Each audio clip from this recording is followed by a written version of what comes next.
Muy buenas tardes, estimados amigos que nos acompañáis aquí en esta sede de este magnífico centro cultural de Eliana. No sé si entiendo yo que no es la Torre del Virrey. No, aún no. Y amigos que nos acompañáis también desde la red. Muy buenas tardes. Soy Ramón Aznar, soy vicedecano del área de jurídico de la Facultad de Ciencias Sociales y Jurídicas de la Universidad Internacional de Valencia y yo desde luego hoy vengo encantado a este acto. Es un motivo de alegría poner en marcha una iniciativa como esta. Una iniciativa como esta a la que yo le deseo larga vida, a ver si somos capaces, tanto desde quienes estamos impulsando esto, desde el lado de la Universidad Internacional, como por vuestra parte, a ver si somos capaces de establecer sólidos vínculos de amistad que permitan, que posibiliten que esto perdure en el tiempo. Una iniciativa que lleva un nombre que es Filosofía y Universidad, un seminario, un espacio de diálogo, de intercambio de ideas, un seminario que quiere ser permanente, que quiere durar, que aspira a dilatarse en el tiempo y a vivir muchas ediciones y que trata de, bueno, establecer un diálogo entre estas dos realidades, filosofía y universidad. Vosotros, desde la Torre del Virrey, os dedicáis a la filosofía, os interesa la filosofía, estáis haciendo de la filosofía, algunos de vosotros, vuestra vida, vuestra profesión, vuestra pasión. La Universidad Internacional de Valencia es algo más grande y allí la filosofía tiene un espacio pequeñito. Pero bueno, todas las iniciativas empiezan un poco. En cualquier caso, lo de pequeñín, a mí me interesa esta idea porque explica el porqué de esta iniciativa, Filosofía y Universidad. Yo, como vicedecano, le planteé en su día a Antonio que me ayudase desde la filosofía a establecer espacios que nos permitiesen pensar acerca de cuáles son los grandes desafíos que tiene planteados una universidad como la nuestra, en un formato online, de alcance global, en la que tenemos estudiantes de los 4 rincones del planeta, cuya matrícula principal no está radicada en nuestro entorno, el de la ciudad de Valencia, de la Comunidad Valenciana, que nos ayude desde la filosofía, que la Torre del Virrey nos ayude desde la filosofía a pensar el mundo en el que vivimos y pensar el mundo al servicio del cual estamos como universidad. Que nos ayude desde la filosofía, la Torre del Virrey, a detectar esos grandes desafíos, esas grandes cuestiones de presente, incluso hacer proyecciones de futuro. Porque los responsables universitarios, quienes tenemos el encargo, la encomienda de tomar decisiones acerca de titulaciones y de planteamientos didácticos, necesitamos ese músculo de pensamiento que nos puede proporcionar la filosofía.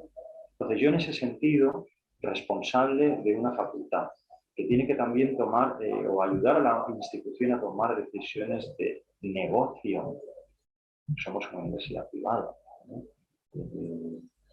Que nos ayude la Torre del Virrey a hacer buenos diagnósticos de presente, de futuro, tratar de entender bien la realidad con todas sus complejidades y sus recovecos y en ese sentido ser útil a la institución y a la propia sociedad. Yo encantado de estar aquí, encantado de ver se lo decía Antonio hace un momento, para mí yo creo que es un milagro que a las 19 horas, para hablar de filosofía y universidad, se congregue en un espacio tan pequeño un número de gente joven, tan numeroso. Eso es un milagro. Los milagros no se improvisan. Ningún milagro se improvisa. Entiendo yo que tampoco. Hay una enormidad de trabajo bien hecho, de ilusiones y de amistad, en el buen sentido de la palabra, que doy por sentado que fundamenta todo esto. Yo sin más preámbulo, porque ya me estoy extendiendo, cedo la palabra al doctor Antonio Lastra, que es el alma de esta iniciativa, quien nos presenta la primera de las entregas de este seminario permanente Filosofía y Universidad, organizado por la Universidad Internacional de Valencia, la Torre del Virrey, Instituto de Estudios Culturales Avanzados y la Ayuntamiento de Lleida. La primera sesión, Filosofía y Universidad. Profesor Lastra, cuando quiera. Muchas gracias, Ramón. Muchas gracias a todos vosotros. Voy a poner en la pantalla, espero que también lo podrán ver quienes nos sigan desde casa. No, pero podemos pasar. Le he dejado el pen y mientras voy a hacer.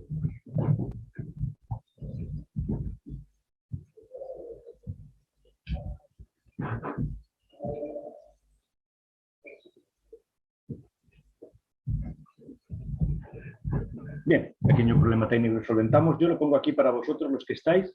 Es un texto que nos servirá de trasfondo para buena parte de las cosas que voy a decir. ¿Se puede leer bien desde el fondo de la sala? Haré alusión a él y lo leeré, lo comentaré. En cierto modo, todo lo que querría decir está en este pasaje de Jacob Klein, que fue en esa época, 1947, era el decano del Señor's College, una pequeña universidad de los Estados Unidos que muchos de los que están aquí saben que ha servido como modelo para casi todo lo que significa la Torre del Virrey. Muchas gracias. Vamos a comenzar. Gracias a Ramón Aznar personalmente. Llevamos años de relación. Ha sido siempre muy grato tratar con él. Gracias a la BIU por la oportunidad de esta colaboración y al Ayuntamiento de La Eliana por cedernos esta sala a la espera de que la Torre del Virrey, el edificio de la Torre del Virrey, pueda estar preparado para nosotros. El tema que hemos escogido, filosofía y universidad, es fácil de comprender porque más o menos tenemos una noción de lo que significan esas dos palabras. En buena medida la filosofía puede ser definida simplemente como el intento de definir los términos. Filosofía es una palabra muy antigua.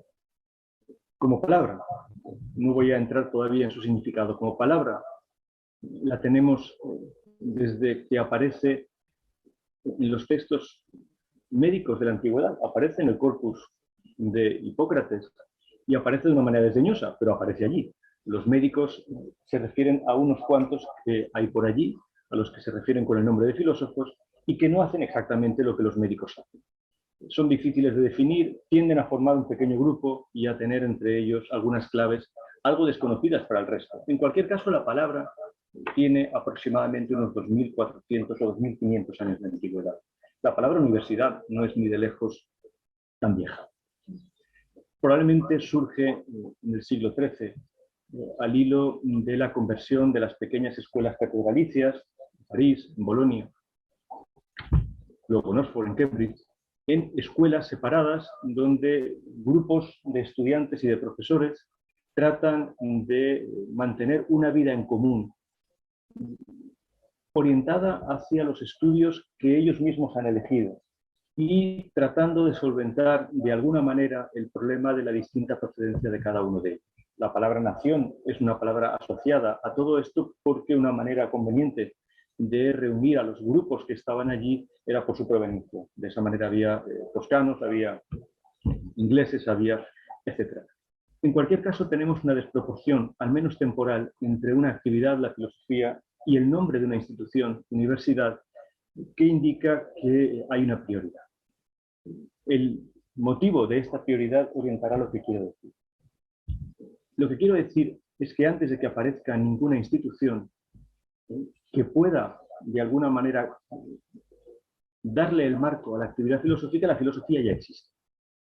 ¿Cómo se relaciona la actividad filosófica? Y ahora no solamente voy a centrarme en la palabra, sino en lo que significa realmente la filosofía o hacer filosofía. Y la institución que pueda ampararla es seguramente el motivo de lo que vamos a discutir aquí a lo largo de 3 seminarios. Si después el marco es el apropiado o no, si efectivamente podemos hablar de una universidad pública o una universidad privada, que en esencia son todas ellas universidades públicas. Privado no tiene un sentido de secreto ni de estar al margen de la vida política, de la vida pública. o si una universidad tiene o no que basarse en un currículum científico o en un currículum que hoy llamaríamos humanístico, pero es un nombre seguramente poco apropiado, porque la palabra humanidades tampoco es una palabra que sea prioritaria respecto a la filosofía. Todo esto lo iremos discutiendo. En principio, vamos a tratar de entender qué es hacer filosofía. Ramón ha sido muy generoso con la Torre del Virrey, pero ha mencionado, creo, una palabra importante.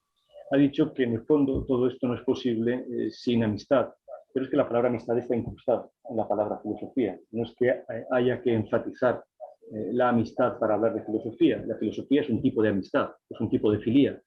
Es un tipo de filía muy peculiar. Es la amistad que se forma cuando las personas buscan algo muy concreto, buscan un tipo de conocimiento, buscan un tipo de saber.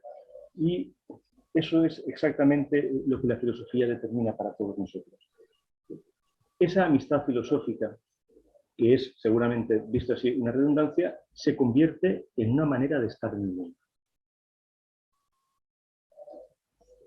Esa manera de estar en el mundo exige una cosa, a mi modo de ver. Muchos de vosotros me habréis oído decir esto y algunos amigos me han dicho que nos repetimos demasiado, pero creo que lo que vamos a decir es importante, si no, no habríamos empezado esto. Y es importante por lo siguiente. Fundamentalmente la filosofía es volver al punto de partida. Es casi la única actividad humana que se puede permitir estar permanentemente en el punto de partida. No todas las actividades humanas se pueden permitir esto, porque existe una idea de progreso y por tanto existe una idea de que en determinado momento, a determinada altura histórica, hemos avanzado lo suficiente como para no tener que mirar atrás. Pero la filosofía no tiene ningún temor a estar permanentemente volviendo al punto de partida. ¿Qué quiere decir esto? Que en cierto modo esa vuelta permanente al punto de partida, a plantear de nuevo todas las preguntas sobre todas las cosas, puede dar a entender que ninguna de las enseñanzas conseguidas es lo suficientemente relevante como para sobreponerse a esta posibilidad de volver a empezar. ¿Por qué esto es relevante en la filosofía y por qué creo que la filosofía es ineradicable en cualquier sociedad que merezca el nombre realmente de sociedad avanzada? Por lo siguiente, recordad como mero paréntesis que estamos haciendo esto mientras de nuevo la idea de que la filosofía no forme parte del currículum está sobre la mesa. De nuevo se está discutiendo si la filosofía debe o no estar presente en el currículum de la enseñanza secundaria. Obviamente, si desaparece de la enseñanza secundaria o se rebajan sus contenidos, la proyección sobre lo que pueda ser la enseñanza universitaria será inmediata. La enseñanza universitaria de la filosofía depende fundamentalmente de que haya una presencia universitaria. Ya veremos todo esto y lo explicaré desde un punto de vista histórico. Pero, cerrando el paréntesis, creo que ninguna amenaza real pesa sobre la filosofía. La filosofía es ineradicable. Esta es una convicción. Es ineradicable en la civilización que nosotros mismos estamos en estos momentos habitando. Porque esa civilización habría sido imposible si la filosofía no hubiera intervenido en ese proceso de civilización.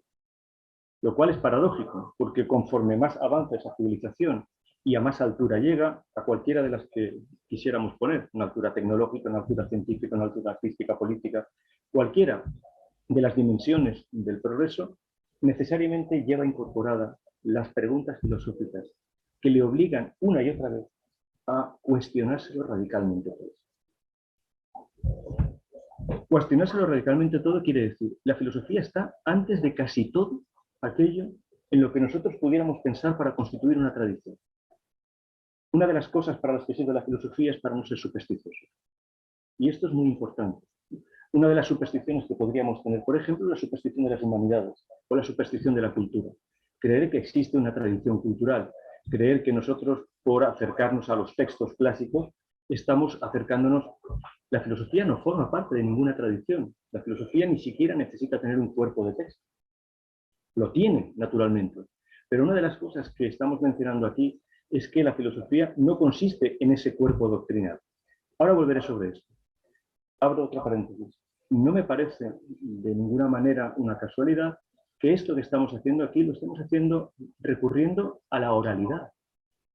No estamos leyendo un texto en este momento, no estamos haciendo un comentario de texto, cosas, por otra parte, en la que podemos hacerlo perfectamente si llega el caso. No hay ninguna dificultad para nosotros en analizar perfectamente los textos. La filosofía sabe hacer eso también. un filósofo sabe ser filólogo si esto es lo que se necesita. Pero el filósofo no está en esa dimensión necesariamente. Y esto es muy importante. Vuelve a una especie de oralidad que es el punto de partida. No necesitamos el aparato textual. Simplemente necesitamos que haya alguien dispuesto, de una manera relevantemente pública, pero no necesariamente institucional, a plantearse algunas preguntas. Naturalmente, la mayoría de los que estáis aquí sabéis perfectamente que esa es la figura socrática, pero no necesariamente solo la figura socrática. Repito dos o tres de las cosas importantes que he dicho. La filosofía consiste en volver una y otra vez al punto de partida. Mejor aún, la filosofía consiste en la posibilidad de que esa vuelta al punto de partida no desaparezca. Una sociedad tiene garantizada con la filosofía la sana posibilidad de volver al principio. Y esto es importantísimo. No se trata aquí de procesos constituyentes, no se trata aquí de movimientos políticos. Es la salud extraordinaria de poder volver a empezar. Con una frase de Oscar Wilde, que lo dijo siempre de una manera encantadora, como todo lo que dijo, cuando dijo, Platón es la juventud de Sócrates. Esa es la clave. Poder volver al punto en el que nada absolutamente de lo que hayamos logrado, podamos darlo por logrado. Pueda volver a ser examinado sin necesidad de pensar que va a ser destruido por ello. En eso, en parte, consiste la filosofía, y esto es muy importante. Lo segundo, naturalmente, es pensar qué tipo de marco institucional puede suscitar una actividad como la de la filosofía. Poniendo los pies en el suelo, esto mismo que estamos haciendo aquí. ¿Cuál es el marco institucional que tiene? Nosotros nos llamamos Instituto de Estudios Culturales. La Universidad Internacional de Valencia es una institución. El Ayuntamiento de La Eliana es otra institución. Son marcos. Pero recordad que no es el marco el que está sirviendo necesariamente de soporte a lo que estamos haciendo. Es la actividad filosófica la que de una manera real está sirviendo de soporte a esas instituciones. El ejemplo que tenéis detrás, supongo, por la mirada de vosotros he visto que estáis leyendo, algunos también. Esto es un discurso, por tanto, tiene el registro oral. Nosotros lo podemos leer, pero si Jacob Klein lo hubiera podido grabar en ese momento en YouTube, probablemente no lo habría escrito. A Jacob Klein le disgustaba muchísimo escribir. Jacob Klein es uno de los grandes filósofos del siglo XX, pero le disgustaba mucho escribir. Ahora, no le importaba nada hablar. Y sus clases y sus lecciones, tal y como las recuerdan las personas que estuvieron allí presentes, tenían algo de lo que Sócrates seguramente había hecho en aquel. Jacob Klein tiene todo el derecho a que lo recordemos como un buen socrático. En cualquier caso, esta es la ceremonia de graduación de una promoción de 1947. Si miráis la fecha, podéis suponer que en 1947, en una promoción para un curso que necesariamente debe ser mayor de 2 años, incluía personas que alguna relación habían tenido con la Segunda Guerra Mundial. Por tanto, esta no es una fecha cualquiera.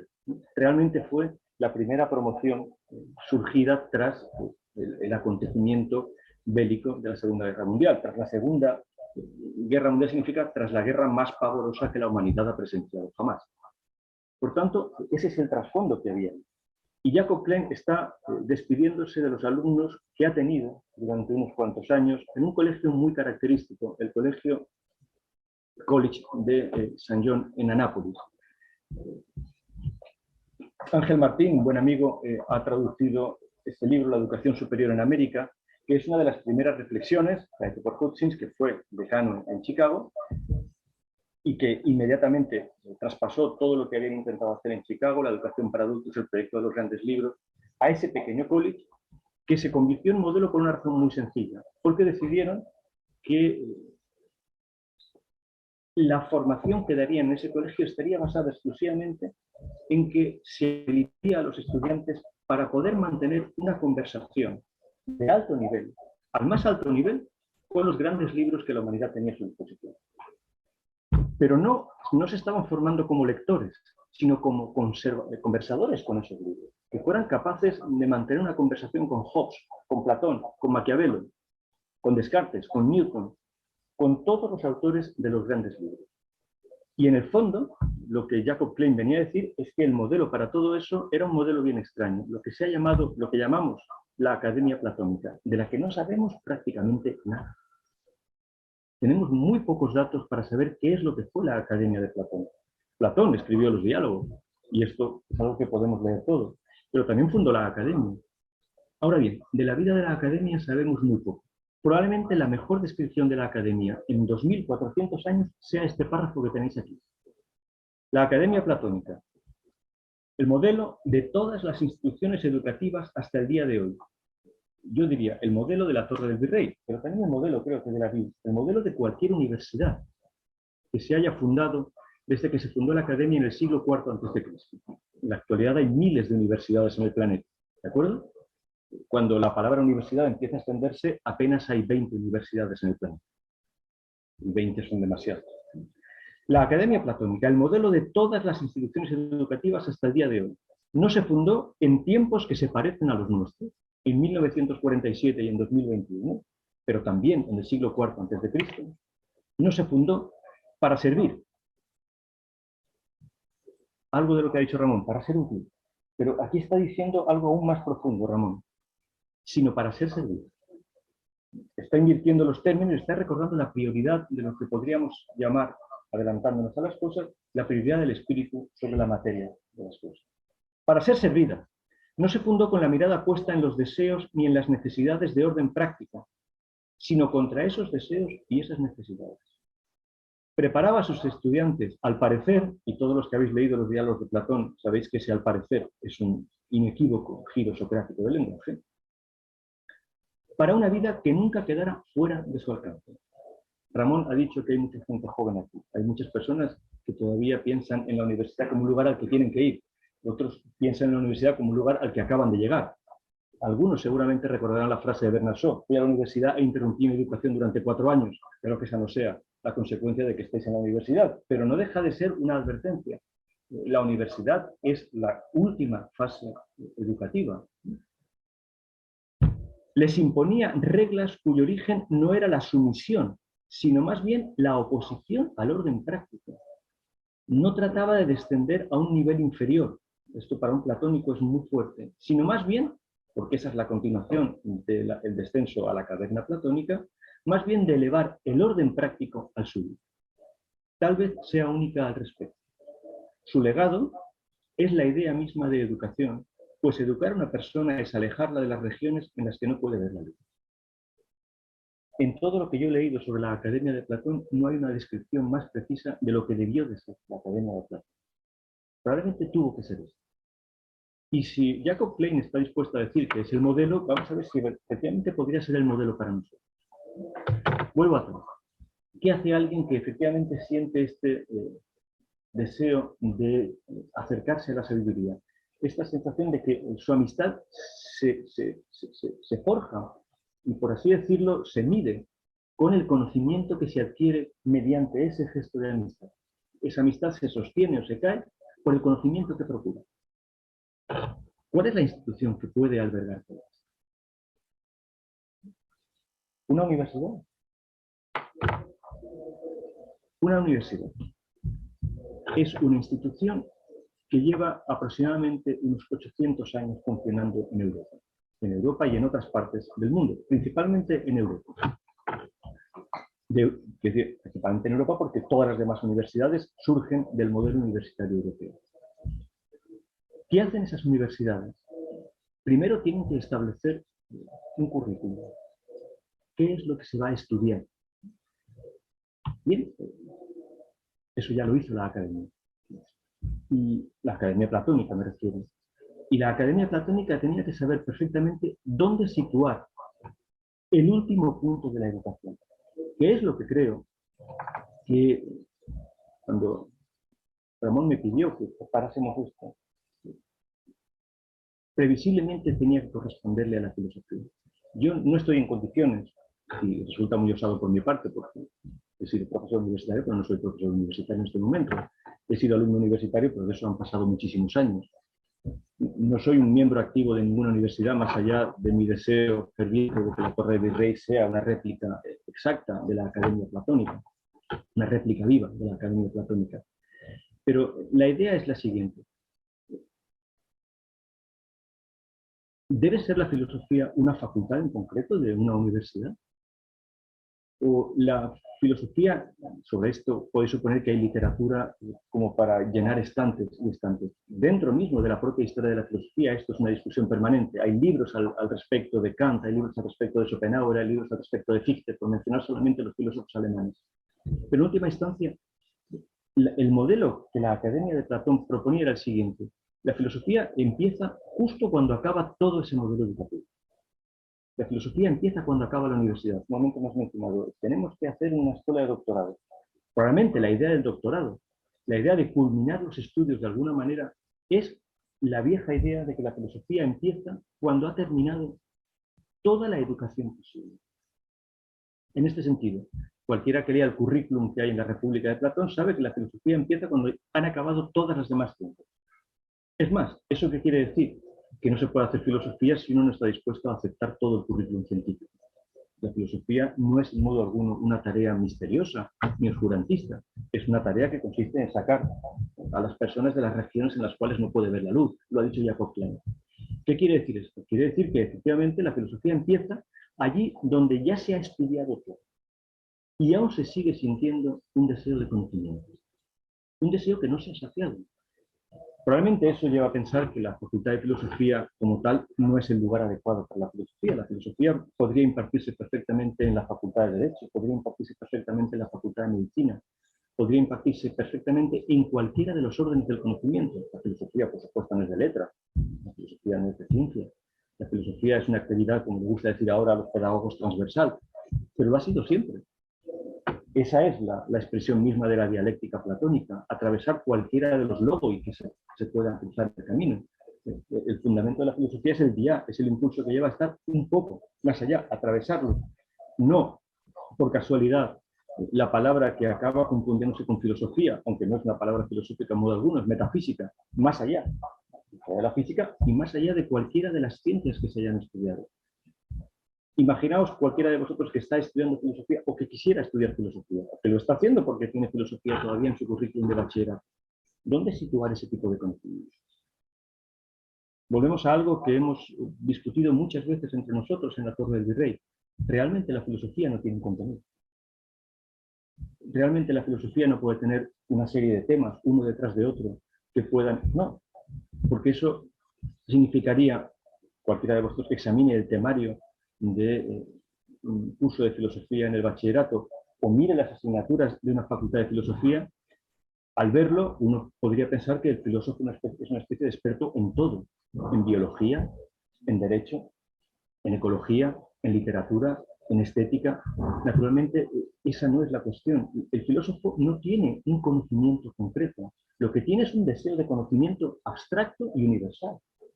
Y eso significa que empieza su trabajo cuando está en condiciones de haber acabado todo el ciclo de estudios y empezar, como he dicho antes, desde el principio a cuestionarse todas esas cuestiones, fundamentalmente desde un punto de vista.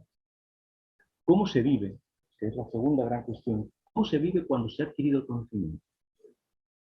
¿Cuál es el resultado real de que una persona haya transformado su vida por el conocimiento? Ahora que estamos en el final de trimestre y para muchos de vosotros empiezan los exámenes o han acabado los exámenes y se han transformado en calificaciones. Una pregunta, la única importante que habría que hacer es, ¿qué te ha pasado después de que hayas estudiado? ¿Cuál es el resultado concreto, práctico, real, de que hayas aprendido algo? ¿Qué significa para tu vida que ahora sepas lo que ayer no sabías?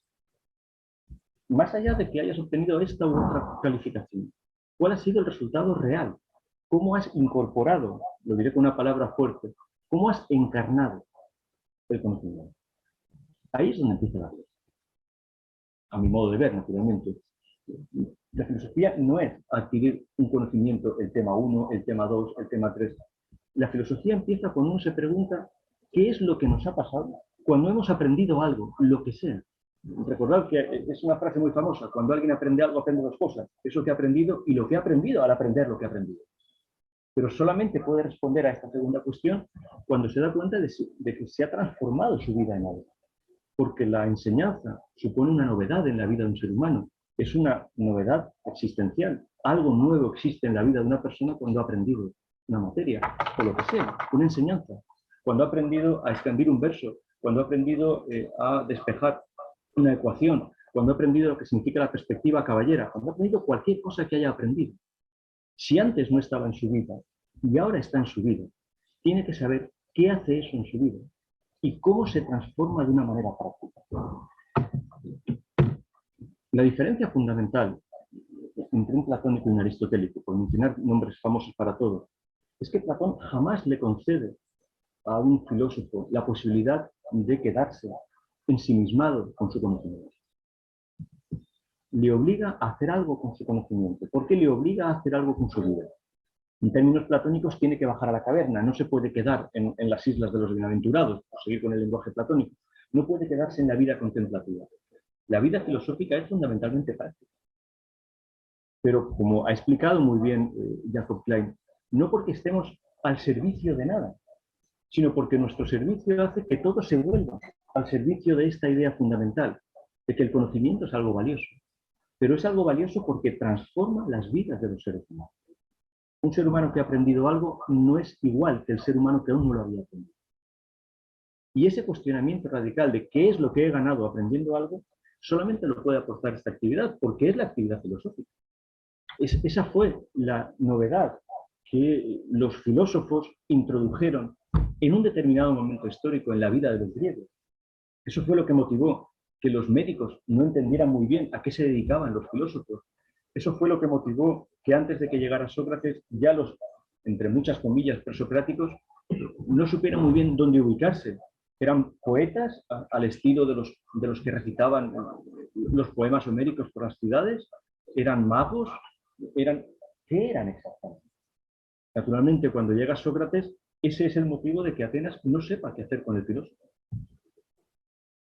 Una cuestión que hemos debatido muchísimo, Ramón, y que es preciso más o menos retomar aquí. La muerte de Sócrates, que no es una muerte natural, que es una muerte judicial, en la que el derecho de Atenas interviene, es una muerte sometida a tribunal, en la que se siguen escrupulosamente las leyes de la ciudad, en la que los juristas atenienses intervienen. Por tanto, a todos los efectos, es una muerte que indica que la ciudad no sabe qué hacer con la filosofía. Sobre esto no insistiremos nunca lo suficiente. La filosofía es prioritaria respecto a cualquier forma de organización social que Occidente se haya dado. Es prioritaria respecto al cristianismo. Antes de que el cristianismo imponga un marco cultural extraordinariamente relevante para Occidente, la filosofía ya había dicho prácticamente todo lo que tenía que decir. Cualquiera que sea la forma política que Occidente se haya dado, cuando se transforma la polis en imperio, la filosofía ya estaba. Y se mantiene la misma distancia, porque es muy importante recordar que el filósofo no está al servicio de ninguna ciudad, no está al servicio de una idea política, no está al servicio de una transmisión de conocimiento determinada. Eso hace muy difícil saber qué es lo que tiene que pasar. A mi amigo Álvaro le preocupa esto, para que una forma política acepte la existencia misma de la filosofía. Una pregunta capital sería la pregunta que haría a todos los estudiantes de segundo de bachillerato en filosofía o a los estudiantes que entran en la facultad de filosofía. Razone usted adecuadamente cómo ha tenido que transformarse las cosas para que Atenas ordene la ejecución de Sócrates y el Estado español incluya la filosofía en sus procesos. ¿Qué han pasado en esos 2400 años para que nos encontremos en una situación radicalmente distinta? Para que un estudiante tenga que estudiar filosofía en su currículum, mientras 2400 años antes, Atenas, que no es una ciudad cualquiera, ordena la muerte del filósofo. ¿Qué es lo que ha tenido que ocurrir? Lo que ha tenido que ocurrir es mérito de la ciudad o es mérito de la filosofía. Yo razonablemente creo que es mérito de la filosofía. Quiero decir que en última instancia la ciudad no sabe qué hacer con la filosofía, trata por todos los medios de proporcionarle un marco, de encuadrarla, de domesticarla si es preciso, pero la filosofía es más sabia que todo eso. De manera que cuando hablamos de filosofía y universidad, hablamos de una actitud muy vieja, de la actitud probablemente más radical que exista en el empleo de la inteligencia humana, que tiene que acomodarse a una institución, le vamos a dedicar todo un seminario a esto, que impartirá el profesor Arenas, una institución que en estos momentos solo es viable en el planeta o gracias al Estado o gracias al mercado. No es posible una universidad sin el respaldo de una de estas dos grandes instituciones. Podríamos añadir la Iglesia, puesto que existen universidades que son eclesiásticas, pero no hay que olvidar nunca que la Iglesia es una forma de Estado, que la Eclesía es una forma política. Luego, ¿qué otra institución podría en estos momentos soportar lo que llamamos una universidad?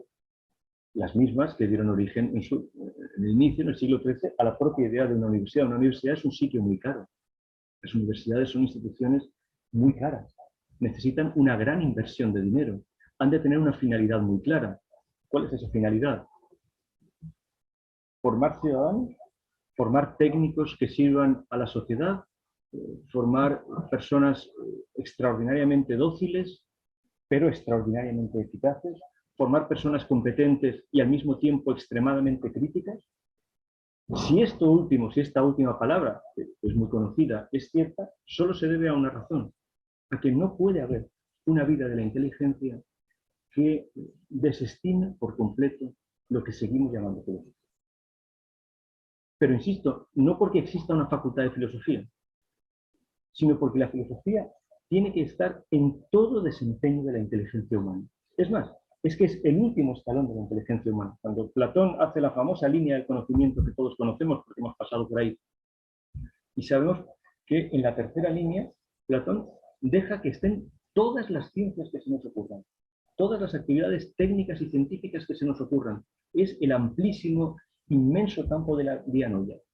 Ahí cabe todo lo que queramos poner. Ahí es donde pueden formarse todos los expertos. Todos ellos. Pero tiene que haber, en una sociedad sana, algunas personas que no sean expertas. Algunas personas que no sean en modo alguno técnicas.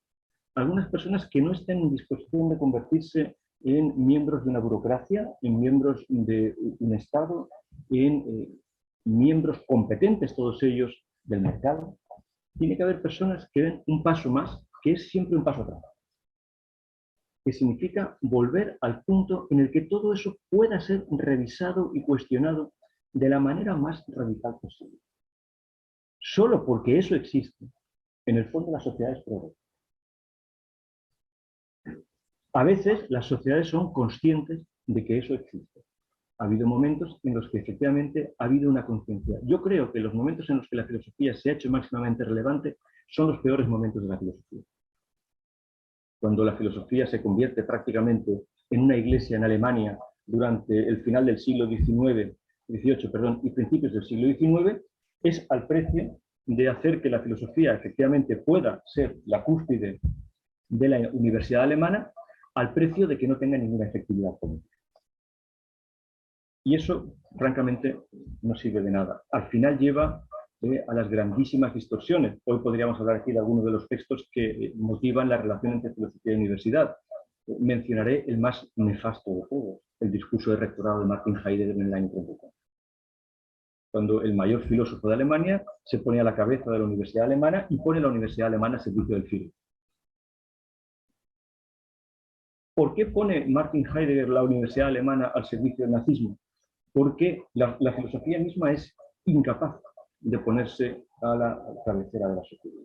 Por eso, los momentos en los que la filosofía es máximamente visible, es máximamente inútil. El trabajo de la filosofía es un trabajo discreto, moderado, silencioso. Los filósofos trabajan en regiones extrañas. Están empeñados en sacar a la gente a la luz, pero es que se pasan la vida en la sombra. Tienen que trabajar con suma discreción. Saben perfectamente que no son expertos en nada, aunque tienen que estar al cabo de todo. Saben perfectamente que su dominio no es el de la filología, el del derecho, el de la medicina, pero tienen que trabajar con todas esas disciplinas moderándolas, moderando lo que en última instancia es lo que realmente forma las sociedades. Un poder que es capaz de decirle a los demás seguir. Eso es lo que significa sociedad, una especie de seguimiento. La filosofía trabaja moderando. El trabajo filosófico es el trabajo de recordarle a las personas que tienen que volver continuamente a plantearse las cuestiones más importantes, que no pueden convertirse en fanáticos. Acordaos de la definición que da George Santayana del fanático: aquel que sigue corriendo cuando se ha olvidado de la dirección que seguía. Pero no es ese precisamente el cuadro más claro de una sociedad como la nuestra, una sociedad acelerada, una sociedad en la que todos dicen continuamente que no tienen tiempo para nada. Un momento, has dicho una frase que es perfectamente filosófica: cuando tenga tiempo me gustaría estudiar filosofía. Eso está ya en el planteamiento filosófico. Hay un momento en el que Sócrates le dice a la ciudad de Atenas: yo lo único que os pido es que me deis tiempo. Pero es que todos sabéis cómo se decía tiempo en griego, porque me lo habéis oído decir aproximadamente 1.000.000 de veces. Tiempo en griego se dice escolé. Y escolé de donde viene nuestra palabra escuela. Otra vez volver a empezar. Cuando alguien reclama tiempo, lo que está reclamando es el momento en el que puede volver. ¿Por qué iba una persona como tú, que has alcanzado una posición en la vida, a querer volver a la filosofía? Porque eso es lo que la filosofía exige de una forma de vida, que pueda volver a planteárselo todo, incluso cuando hemos alcanzado el éxito, cuando hemos alcanzado una posición en la vida. A diferencia de Ramón, que efectivamente tiene una posición en la vida, el filósofo no la puede tener jamás. ¿Qué posición en la vida podía tener Sócrates? Sabemos muy poco de la vida de Sócrates, pero sabemos que algo le tuvo que pasar hacia los 40 años. Sabemos que en algún momento, hacia los 40 años aproximadamente, o entre los 30 y los 50 años, tuvo que pasarle algo que lo separó radicalmente de cualquier aspiración a ser un ciudadano más. Y empezó a convertir en una persona incomparable. En el banquete, Alcibiades dice él que es atopian anthropon, un hombre que no podemos poner en ningún sitio, en ningún topos. Topian, no está en ninguna parte. Pero hasta ese momento Sócrates ha sido un ciudadano más, ha participado en las batallas, ha hecho lo que la ciudad le pedía. Pero llega un momento en que ya no puede hacer eso. Ha empezado a recapacitar. Y cualquiera de vosotros que lea la maravillosa autobiografía de sí mismo que hace Sócrates en el Fedón, escrito por Platón, naturalmente, verá cómo efectivamente se trata de saber qué es lo que ocurre cuando alguien verdaderamente está en condiciones de decir que está en tratos con el conocimiento. Porque en todo lo demás somos expertos, competentes, sabemos hacer esto. Sabemos cómo resolver un litigio, sabemos cómo arreglar un grifo, sabemos cómo conducir un autobús o cómo construir una bomba atómica. Sabemos hacerlo y lo podemos hacer. Y seguramente no nos hace falta tener clara cuál es la finalidad de todo eso. Porque ya hay un marco social en el que todo eso encaja. Los autobuses tienen que ir a alguna parte, el ejército ha de disponer de bombas, los litigios tienen que resolverse, hacen falta técnicos judiciales como hacen falta enfermeros y médicos. Y todo eso funciona sin necesidad de que nadie esté permanentemente preguntándose cuál es la finalidad de todo eso. Pero hay alguien que tiene que preguntarse, ¿y cuál es la finalidad de todo eso? Alguien que no sea el médico, que no sea el enfermero, que no sea el conductor del autobús, que no sea el juez, que no sea el secretario judicial, que no sea el fontanero. Alguien que tiene que dedicarse a ese oficio. Es un oficio extraño, difícil, que tiene naturalmente que buscar su marco. Insisto, Jacob Klein lo ha dicho con una claridad asombrosa. Sin esto, la educación misma no existe. Porque sería mero adoctrinamiento. Sería una transmisión mecánica de saberes que podrían perfectamente encontrar su progreso. Y en eso no habría la menor dificultad. Hay un progreso científico y un progreso técnico completamente neutral respecto a los fines que quiere conseguir. Y sin necesidad alguna, como podríamos decir hoy, de establecer una base ética para lo que se está haciendo. Los científicos pueden trabajar perfectamente sin hacer preguntas sobre qué es lo que están haciendo o para qué sirve, porque saben hacerlo. Me pregunto si para nosotros es perfectamente comprensible cuál es el sentido de la revolución tecnológica y digital en la que estamos todos inmersos. Y hasta qué punto posiblemente hoy la filosofía tiene que hacerse preguntas de una manera muy clara en ese terreno. ¿Tenemos claro a dónde nos lleva la virtualización prácticamente radical de nuestra existencia? Pero eso no significa que quienes estén trabajando en Silicon Valley no sepan hacer perfectamente su trabajo. Un informático sabe perfectamente cómo debe hacer las cosas. Y el nivel de trabajo. Pero alguien tiene que haber que esté no entorpeciendo el rumbo de las cosas, no poniendo obstáculos. El filósofo no puede tener ese poder, porque el filósofo no puede tener ningún poder. No es un hombre de poder. En ese caso sería lo que todos sabemos que es, sería un sofista. No somos consejeros del emperador, no somos consejeros del presidente del gobierno. Esa no es la tarea filosófica. Cuando el poder llega a las manos de un filósofo, la filosofía se corrompe. Deja de ser filosofía, es otra cosa, puede estar muy bien. Pero por eso mismo el filósofo no es un sociólogo, no es alguien que establezca un tipo de saber social, no es alguien que esté especialmente capacitado para el estudio de la sociedad ni de las letras. No, el filósofo trabaja allí donde es necesario volver al punto de partida. No digo que yo lo sepa hacer, no digo que lo sepa hacer la Torre del Virrey, en la que tengo mucha fe, pero que eso es lo que hay que hacer, de eso sí que no me cabe la menor duda. ¿Que en eso consiste la filosofía? Sí. Últimamente, la metáfora que he venido empleando para esto, que de nuevo se encuentra en los diálogos de Platón, es que la filosofía es una casa vacía. No hay nada en ella. Sería la metáfora más adecuada para un aula de filosofía. No hay nada. Podemos tener unos estantes con libros donde esté la historia de la filosofía o una colección de libros de arte. Podemos tener mapas y podemos tener fotografías de filósofos. Pero eso no es en absoluto relevante, no tiene ninguna importancia. No harían falta más que unas sillas y unas mesas. Eso sería el aula ideal, una casa vacía, donde el filósofo vuelva a hacerse las preguntas desde el principio. Ahora, ¿vivimos en una sociedad que permita que eso suceda? Un vistazo a los temarios de filosofía en la enseñanza secundaria y en la enseñanza universitaria nos diría radicalmente que no. Los que estáis estudiando filosofía en la universidad sabéis que no es eso. Se os está enseñando unos saberes, como si la filosofía pudiera competir con la sociología o pudiera competir con el derecho. No pueden competir con eso.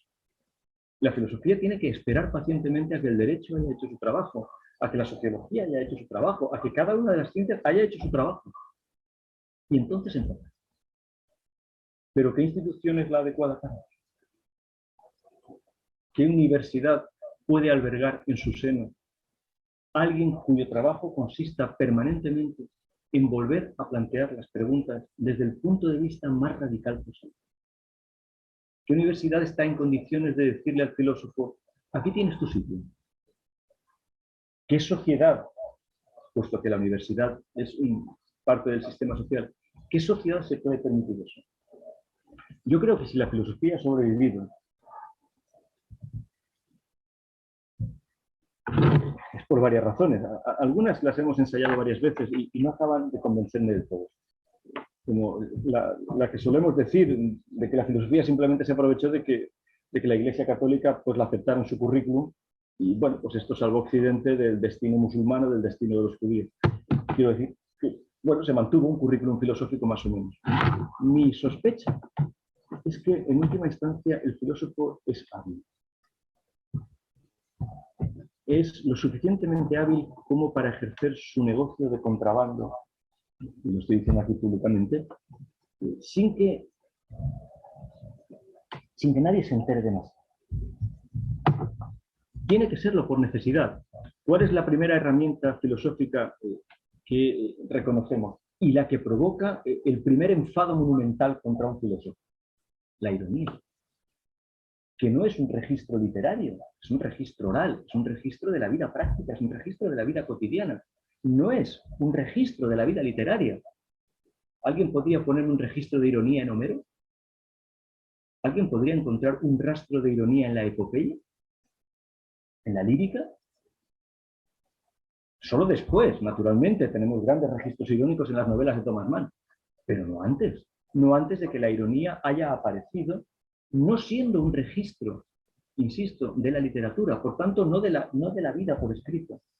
Esa ironía, ese, en el fondo, no saber exactamente qué es lo que está diciendo el filósofo, ese permitirse el filósofo la capacidad de poder hablar con varias personas a la vez y encontrar su interlocutor adecuado, es lo que creo que garantiza que la filosofía no haya desaparecido de nuestra vida social.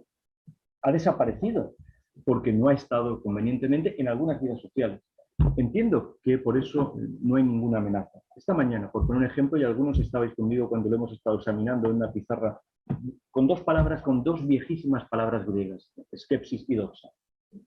La viejísima distinción entre escépticos y dogmáticos, importantísima en la historia del pensamiento, pero que todavía podemos usar. ¿Se puede ser radicalmente escéptico? No. No se puede ser radicalmente escéptico, porque antes o después la vida práctica exige que sobre algunas cosas tengamos algún tipo de conocimiento. ¿Se puede ser radicalmente dogmático? No, porque si somos radicalmente dogmáticos, nuestra capacidad para seguir aprendiendo se seca. ¿Qué es lo que permite que podamos ser escépticos y dogmáticos según lo necesite nuestra vida? Pues esa serpiente de la ironía que solo el filósofo puso en circulación y que le permite permanentemente dar la impresión a los demás de que no sepan si sabemos o no sabemos, si el filósofo sabe o no sabe, lo cual tiene efectos saludables sobre la vida social, porque provoca naturalmente una sensación que es la sensación que tienen todos los buenos estudiantes cuando antes o después se encuentran con Sócrates, la sensación de sentirse mal. Esta mañana ha venido un estudiante que ha dicho que se encuentra muy angustiado en mis clases. Le he dicho, bueno, he tenido éxito. De eso se trata, al menos en el primer trimestre. Eso es lo que Sócrates llama aporein, que es una palabra griega extraordinaria. Si no pasamos por ese periodo de encontrarnos en una perplejidad radical, físicamente angustiosa, porque no sabemos qué hacer con nuestra vida cuando uno se encuentra con Sócrates, entonces la filosofía no existe. Pero eso es muy bueno. Es desconcertante que la única manera de recobrar nuestra salud sea cierto desconcierto. Pero esa es la tarea filosófica. Yo te pregunto, Ramón, si de verdad, para que luego empiece el debate, si de verdad crees que la universidad moderna, y la universidad moderna es una especie de redundancia, pues la universidad es moderna, no hay universidades antiguas salvo la Academia de Platón, si la universidad moderna está en condiciones de permitirse albergar en su seno la actividad filosófica, que insisto, no es esencialmente universitaria. ¿Por qué acabamos asociando la filosofía con la enseñanza? Porque efectivamente el alma de la filosofía consiste en enseñar a los seres humanos las cosas más importantes, pero no necesariamente en un aula o en un sistema educativo. Que hayamos relegado la filosofía al sistema educativo es simplemente una de las torpezas de nuestra vida social.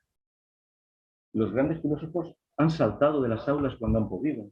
El mayor filósofo que haya escrito en español jamás era un hombre que se pasó la vida en la calle, en los periódicos, en las tabernas y en los teatros, un tal Ortega y Gasset, y la mayor parte de su vida en el exilio. Su circunstancia universitaria fue, como él habría dicho, y creo que Esmeralda Balaguer nos está oyendo y me corregirá cuando diga cosas no demasiado sensatas sobre Ortega, su vida universitaria fue una anécdota. Era un hombre universitario, pero su vida transcurrió en los periódicos.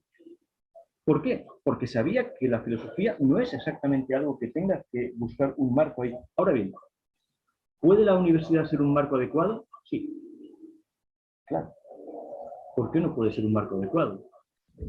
Pondré otro ejemplo, ya que he mencionado el infausto discurso del rectorado de Heidegger en 1934. Cuando Fichte se hace cargo del rectorado de la Universidad de Berlín, y decir la Universidad de Berlín en 1811 es decir, la universidad. Porque a partir de ese momento todas las universidades quieren ser la Universidad de Berlín. Acordaos de que en 1811 los americanos que venían de Harvard a Berlín no eran admitidos porque no tenían ninguna capacidad para entrar a la Universidad de Berlín. Lo digo para que ahora pensemos en Harvard como la gran universidad. Era Berlín. Y el rector fue un filósofo. Y en su discurso de rectorado dijo, la universidad ha sustituido a la iglesia. Pero tenemos que ponernos al servicio del Estado.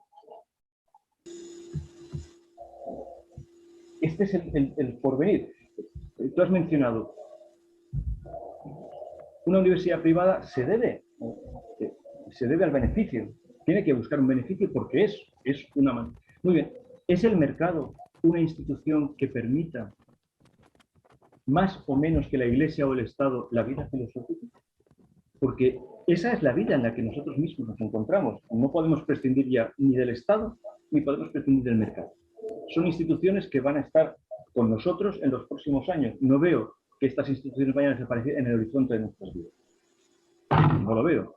Veo por delante, naturalmente, un gran experimento tremendamente amenazado que es el de la Unión Europea. Pero esto es al margen porque esta no es una charla de política, aunque recordad que, en cierto modo, es la Unión Europea la que ha puesto en marcha un gran programa de estudios superiores. probablemente mucho más avanzado del que se encuentra en otros lugares del planeta, con todos sus defectos. Nos puede gustar más o menos el plan Bolonia, pero no deja de ser un plan.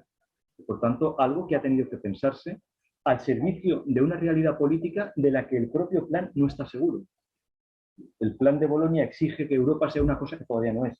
Lo que hace del plan de Bolonia un experimento. Y eso seguramente es lo más importante. La cuestión es esta. ¿Puede la filosofía albergarse en una universidad? La pregunta que nos tenemos que hacer es hasta qué punto la sociedad en la que vivimos es lo suficientemente sensata como para albergar la filosofía y darle un lugar en la universidad que, insisto, yo no creo que deba ser una facultad de filosofía. No lo he creído en mi vida. Esto no es una cosa que creo ahora. No lo he creído jamás. Creo que la facultad de filosofía no es el lugar para la filosofía. Ahora, que puede serlo la universidad porque puede ser la sociedad, sí. Pero sin que eso pueda hacernos pensar que el filósofo esté en condiciones de quitarse de encima su condición de hombre de ninguna parte. Trabaja para la idea, trabaja para el espíritu. Sabe que el espíritu se tiene que encarnar, que cada momento histórico tiene su encarnación del espíritu, pero trabaja para el espíritu. La vida de la filosofía transcurre, como todos sabéis, pequeña, usías, más allá de cualquier configuración que nosotros podamos darle.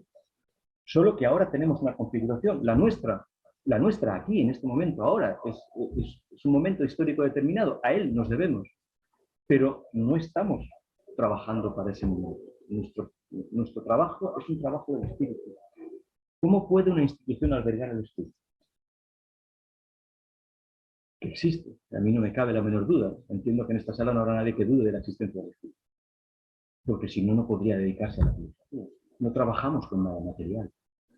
Y nosotros no trabajamos con eso, trabajamos con categorías del pensamiento. No estamos al servicio de nada, aunque nuestro servicio sea lo mejor que le puede pasar a una sociedad. Estoy repitiendo las palabras de Sócrates cuando le dice a Atenas, soy lo mejor que os ha pasado. Y los atenienses lo miraban como un pordiosero. ¿Cómo vas a ser tú lo mejor que nos ha pasado? Eres un pordiosero y además te opones a las leyes. Deja de filosofar y te perdonamos, pero si no te vamos a matar. Pero la expresión socrática es, yo estoy al servicio de algo mucho más importante que la ciudad de Atenas, y sin embargo, precisamente porque estoy al servicio de algo más importante que la ciudad de Atenas sale beneficiada. Mi pregunta, ahora que iniciamos una reflexión, que yo también espero que sea muy larga y que tiene 2 sesiones, pero que nos va a obligar, porque aquí hay muchas personas cuyo único horizonte en la vida es ir a la universidad. ¿A dónde puede ir una persona que ha empezado su vida educativa? La sociedad no le puede permitir descarrilarse. Antes o después tiene que llegar a algún tipo de educación superior. El problema de la educación superior, el problema de las instituciones, es que si no tiene esta capacidad de volver a las preguntas radicales, se arrastra con la fuerza de la inercia inmensa que le otorgan la vida social, la vida económica, la vida política. Y existen porque existen. Se mantienen porque se mantienen. ¿Cómo no se va a mantener instituciones como la Universidad de Harvard, cuyo tesoro económico supera el presupuesto de todos los pueblos de la mancomunidad del mundo? Quiero decir, ¿cómo no se va a mantener una institución como Harvard que tiene miles de millones de euros, de dólares? ¿Cómo no se van a mantener grandes corporaciones que son instituciones dotadas? No es previsible que esto no se mantenga. Se sigue haciendo. Cada cuánto hay que renovar los planes de estudios de una manera radical, adaptándolos permanentemente a lo que está sucediendo. ¿Cuánto se ha reflexionado en las facultades de Derecho sobre la Unión Europea? Una pregunta que me hago y ¿cuántos profesores de Derecho están estudiando y leyendo con sus alumnos las sentencias del Tribunal Europeo? ¿Cuántos están viendo la nueva jurisprudencia europea? Es un experimento que está teniendo lugar ante nuestros ojos. ¿Cuántos están viendo qué posibilidades tiene la Unión Europea de convertirse en un Estado radicalmente distinto a cualquier cosa que haya sucedido en la historia? No lo veo en las facultades de historia, no lo veo en las facultades de sociología. Seguimos utilizando categorías obsoletas. Ese es el trabajo de la filosofía. Renovar el vocabulario, renovar el léxico, pero siempre con la mirada puesta en recordarle a las personas que están empezando a estudiar esto, que es muy sencillo. ¿Qué es lo que te pasa? ¿Qué es lo que le pasa a tu vida cuando has aprendido? ¿Cuál es la diferencia sustancial entre vivir para el conocimiento y vivir simplemente con la inercia del conocimiento de ajeno, de otros. Vivir simplemente atenido a unas cuantas instrucciones que te hacen competente y útil y te dan un lugar en la sociedad, pero no rozan tu piel. Esa es la tarea filosófica que, a mi modo de ver, necesita defenderse, hay que defenderla ante un Ministerio de Educación, hay que defenderla ante instancias políticas, hay que defenderla ante quienes creen que la filosofía es una especie de ideología. Recordad todos, tenemos asignaturas que han pasado a llamarse filosofía y empresa, filosofía y ciudadanía, dependiendo del color político del partido que en ese momento esté gobernando. Lo sustancial es que siga habiendo la palabra filosofía. Efectivamente, podemos reflexionar sobre el mercado, podemos reflexionar sobre la empresa, podemos reflexionar sobre la ciudadanía, pero no estamos al servicio de ninguna de esas cosas, porque estamos al servicio de algo mucho más importante que hace que esas cosas se mantengan de una manera mejor. Esta es la reflexión, pero aquí no tengo ninguna respuesta que hacer. Mi trabajo filosófico, mi dedicación a la filosofía no es de ayer, ya me he hecho mayor, pero hay gente joven.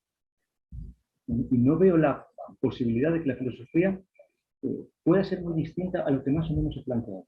No veo que haya, por así decirlo, una extensión mayor, porque esta es una extensión muy grande. No veo la manera de que los filósofos se tengan que convertir en ideólogos, no veo la manera de que se tengan que convertir en consejeros del príncipe, no veo la manera de que se tengan que convertir en técnicos. Ya hay mucha gente para eso. Y no es necesario que haya muchos filósofos, pero sí tiene que haber algunas personas que, de alguna manera, recuerden eso. Quiero recordar, para ir terminando, que incluso la misma idea de una educación secundaria nace de la cabeza de un filósofo. La idea de una educación secundaria se le ocurre a Victor Poussin, un hegeliano francés, que opina que es mucho más importante lo que ocurra en el momento de la vida de las personas, cuando dejan de ser niños y antes de que empiecen a ser adultos, que lo que ocurre en ningún otro momento de la vida de una persona. Y que las universidades deben ser lugares eminentemente técnicos, pero no necesariamente dotados de una espiritualidad. La espiritualidad tiene que habérsela dado a sí mismo un estudiante en ese momento en que está dejando de ser un niño y empieza a ser un adulto. Y piensa, no tenemos un sistema educativo para eso. Y crea la red de la enseñanza secundaria en Francia, los liceos, que es una invención republicana de Victor Poussin. En cada ciudad francesa tiene que haber un liceo, no todos en París, sino en cada ciudad. ¿Y qué es lo que se va a dar en esos liceos? Lo que llamaríamos la cultura general. Lo que permite que un estudiante esté en condiciones después de ser lo que quiera, pero antes tiene que haber obtenido una visión lo más universal posible de las cosas. Es el currículum del St. John's College que hemos presentado aquí. Es la vieja idea que ha animado la Torre del Virrey desde hace aproximadamente 16 años. Recuerdo cuando fundamos la revista La Torre del Virrey hace 16 años que pusimos detrás la lista de cosas de las que nos gustaría ocuparnos. Y nos dimos cuenta de que podíamos seguir escribiendo esa lista durante generaciones, porque queríamos ocuparnos de todo. Así que pensamos, bueno, esta es una bonita manera de decir que nos queremos ocupar de la filosofía, sin poner la palabra filosofía. Queríamos ocuparnos de todo, de literatura, de sociología, de política, de técnica. ¿Por qué? Porque eso es lo que necesitábamos hacer, ser capaces de cuestionarnos todas esas actividades humanas. Así que no tengo respuestas. Simplemente tengo el deseo de que algunas personas de esta sala puedan proseguir con esta tarea y de que la sociedad en la que vivimos sea lo suficientemente sensata como para reservar una habitación vacía. Yo le pediría a la BIU que nos dejara una habitación vacía, como le he pedido al Ayuntamiento de La Eliana que nos ceda una habitación vacía. Es mejor que la intemperie, pero llegado el caso también sabemos estar a la intemperie. No hace falta leer el tercer capítulo del discurso del método para saber que podemos vivir a la intemperie también. Pero una casa, una habitación vacía, no nos vendría mal. Y ahí es donde el trabajo filosófico se puede hacer. No, no tenemos una facultad. No estamos pidiendo gran cosa. Un aula vacía. En fin, muchas gracias. Ahora podemos empezar un buen debate, si os parece a todos.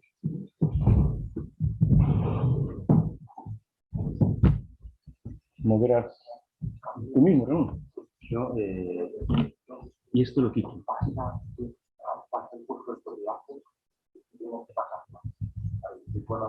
¿Esto? Perfecto. ¿Cómo te tenéis previsto, Antonio, que se desarrolle a partir de este momento, esta sesión? Pues cualquiera que pida la palabra se le da. Sí. Ya hay una introducción del chat. En el chat, ¿no? ¿Lo veis también ahí? Vamos a pasarlo de la... ¿Qué queda de la Universidad Europea en Europa? Me refiero al antiguo objetivo medieval de la educación integral. Las universidades más de vanguardia... Un cajón... Muy bien, lo he dicho. La Torre del Virrey Alexei no es una universidad. Todavía. Vale. Yo creo que, por responder primero a esto, Alexei, no hay una interrupción de la universidad moderna con la universidad medieval. Las universidades medievales llevaban directamente a la universidad moderna por una razón. Porque desde el principio sabían que no podían sostenerse por sí mismas. Pensemos en esta idea de la autonomía universitaria, ahora trasladada también a la educación secundaria cuando se habla de la autonomía de los centros. Es una autonomía falsa, es como decir que nuestros hijos adolescentes son autónomos. Bueno, son autónomos mientras nosotros les demos la paga. ¿Cómo puede ser autónomo una universidad si depende de la financiación estatal? Esa idea no existe, los medievales lo saben perfectamente. No hay manera de sostener la universidad si no tiene detrás una gran institución. En la Edad Media las universidades tenían la habilidad suficiente como para sobrevivir de la siguiente manera. Si el papado hacía demasiadas exigencias sobre la vida universitaria, la universidad se pasaba al imperio. Si el imperio hacía demasiadas exigencias sobre la vida universitaria, la universidad se pasaba al papado. Pero no podía prescindir de esto porque crecía. Hay un ejemplo extraordinario. Cuando Pedro Abelardo es expulsado de la Universidad de París, se marcha a las afueras de París y empieza a dar clase en el bosque. En una semana había 15.000 estudiantes aproximadamente en el bosque, lo cual se hizo insostenible. ¿Cómo viven 15.000, miles de estudiantes que quieren escuchar a Pedro Abelardo en medio del bosque? Inmediatamente hubo que habilitar. ¿Y qué hubo que habilitar? Pues bancos, por lo menos, sillas, mesas, retretes, lugares donde habilitar la vida de esos no era, ¿entendéis? Luego, lo que hace la Universidad Moderna, lo que hace la Universidad de Berlín es muy fácil. Los liberales alemanes saben que tienen la ocasión en un momento, en un interregno de la vida europea, de crear una gran institución que tiene que ponerse al servicio del Estado. Esto provoca naturalmente después, como sabéis todos, las iras de Schopenhauer. Hay un famoso texto de Schopenhauer sobre la enseñanza, sobre la filosofía universitaria, que es tremendo. Schopenhauer piensa, el filósofo verdadero no debe ser profesor de universidad, debe dar a conocer su filosofía publicando libros. Pero Schopenhauer está diciendo, entonces hay otra institución detrás que lo respalda, que es el mercado. No es menos implacable el mercado que el Estado o que la Iglesia. Son grandes sistemas. El filósofo no debe... Yo creo que la filosofía no debe tener miedo a saber que no pertenece a ninguna sociedad en concreto, pero tiene que vivir en una sociedad en concreto. No podemos decir, yo, no, porque Platón mismo es lo que había prohibido. Tienes que bajar a la caverna. Y la caverna es existencialmente concreta. La caverna es esta de aquí ahora. Esta es tu caverna, esta es para ti, mañana será otra caverna, pero la caverna no va a desaparecer nunca. Ahora, ¿el filósofo pertenece a la caverna? No, porque está empeñado en sacarlos a todos de allí. Luego el filósofo viene de fuera. ¿Pero dónde trabaja el filósofo? ¿Dónde pasa su vida el filósofo? En la caverna. El filósofo fuera está realmente muy poco, si es que alguna vez ha estado. Luego, si la caverna platónica, que luego Aristóteles y Cicerón dicen, bueno, pues la caverna platónica no está mal, está cómodo allí, vamos a adornarla, vamos a hacerla habitable. Bien, claro, la caverna es la sociedad, es la vida social, es el Estado, es como lo queramos llamar. Ese es el lugar en el que tenemos que vivir. La cuestión es saber hasta qué punto la relación de la filosofía con la ciudad va a ser, con un término de Leibniz, composible. Hay momentos en que no ha sido así. La muerte de Sócrates es, desde el principio, la señal clara de que la vida de la filosofía y la vida de la ciudad pueden no coincidir y separarse dramáticamente. Podríamos empezar a mencionar aquí filósofos a los que la ciudad ha separado. Pero el filósofo, hay una página preciosa en la República de Platón, yo creo que una de las páginas más bonitas en toda la historia de la filosofía, que además ha sido traducida de distintas maneras, según cómo lo entienda cada uno, donde Platón, probablemente hablando de Sócrates, o recordando a Sócrates, pero el que está hablando es Sócrates, dice, el filósofo es una especie de fantasma, que siempre vuelve, es un merodeador. En griego la palabra es héroe, pero al francés se tradujo como revenant, Schleiermacher la tradujo perdón, al alemán como héroe, pero en la traducción inglesa aparece como spirit. El filósofo es una especie de merodeador. Lo tiras por la ventana y reaparecerá por el granero. Lo tiras por el granero y reaparecerá por la corriente del río. Porque no puede vivir separado de la cabeza. Tiene que estar en esa cabeza. En los mejores momentos se llega a una situación, como no pedimos demasiado una habitación vacía, hay momentos en los que la sociedad pues da una habitación vacía. Y entonces el filósofo se pone a trabajar en serio. Y cuando un filósofo se pone a trabajar en serio, trabaja. Y ese trabajo ya no es en balde. La historia de la filosofía que hay que cultivar, que hay que estudiar muy bien, es el registro de que los filósofos no son haraganes precisamente, hacen su trabajo. Cuando lo pueden hacer, producen sistemas enteros y escriben centenares de volúmenes. Hay momentos en que no pueden hacer gran cosa y entonces simplemente se limitan a hablar casi a escondidas. Pero las universidades siempre han sido la misma. La estructura universitaria no ha cambiado esencialmente en nada. Desde las escuelas catedralicias hasta la más moderna universidad que podamos tener, siguen la misma pauta. Son instituciones que tienen que albergar saberes técnicos que se conviertan en útiles inmediatamente. Tienen que salir profesionales para la sociedad. Se deben a la sociedad. La pregunta es si pueden albergar también a juristas. Si pueden albergar al jurista, no hay duda. Si pueden albergar al médico, no hay duda. No hay duda, pueden albergar todo. Hay una facultad de ciencias del deporte, luego seguramente hay una ciencia del deporte. Ahora, que puedan albergar al filósofo es lo que radicalmente está en duda siempre. Y esa es la tensión, que yo creo que es la tensión constitutiva de Occidente. Esto no ha pasado en ningún otro lugar.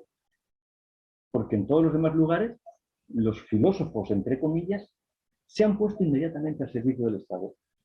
La alternativa es muy clara, o Sócrates o Confucio. Y tertium non datur. En medio no hay otra figura. Ahora, Sócrates no es Confucio. No seamos confucianos. Confucio es un hombre con un saber consolidado, pero sabe que está dedicado al poder o que está dedicado a la administración. ¿Había otra? Está Natanael, ha pedido la palabra. Ha levantado la mano. Ah, pero puede preguntar directamente. Ah, y se le oye, fantástico. Hola, ¿se me oye? Perfectamente. Hola, buenas tardes Antonio, buenas tardes a todos. Un placer haber escuchado tu conferencia y estar aquí. Voy a ir directo al grano, Antonio. Primero sería una observación y la otra ya una pregunta muy concreta.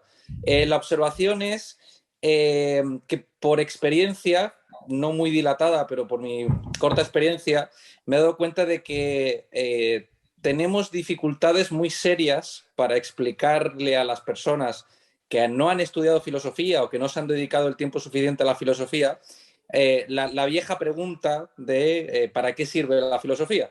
Viejísima pregunta, ya muy tópica, muy manida, que cuando se pregunta ¿para qué sirve?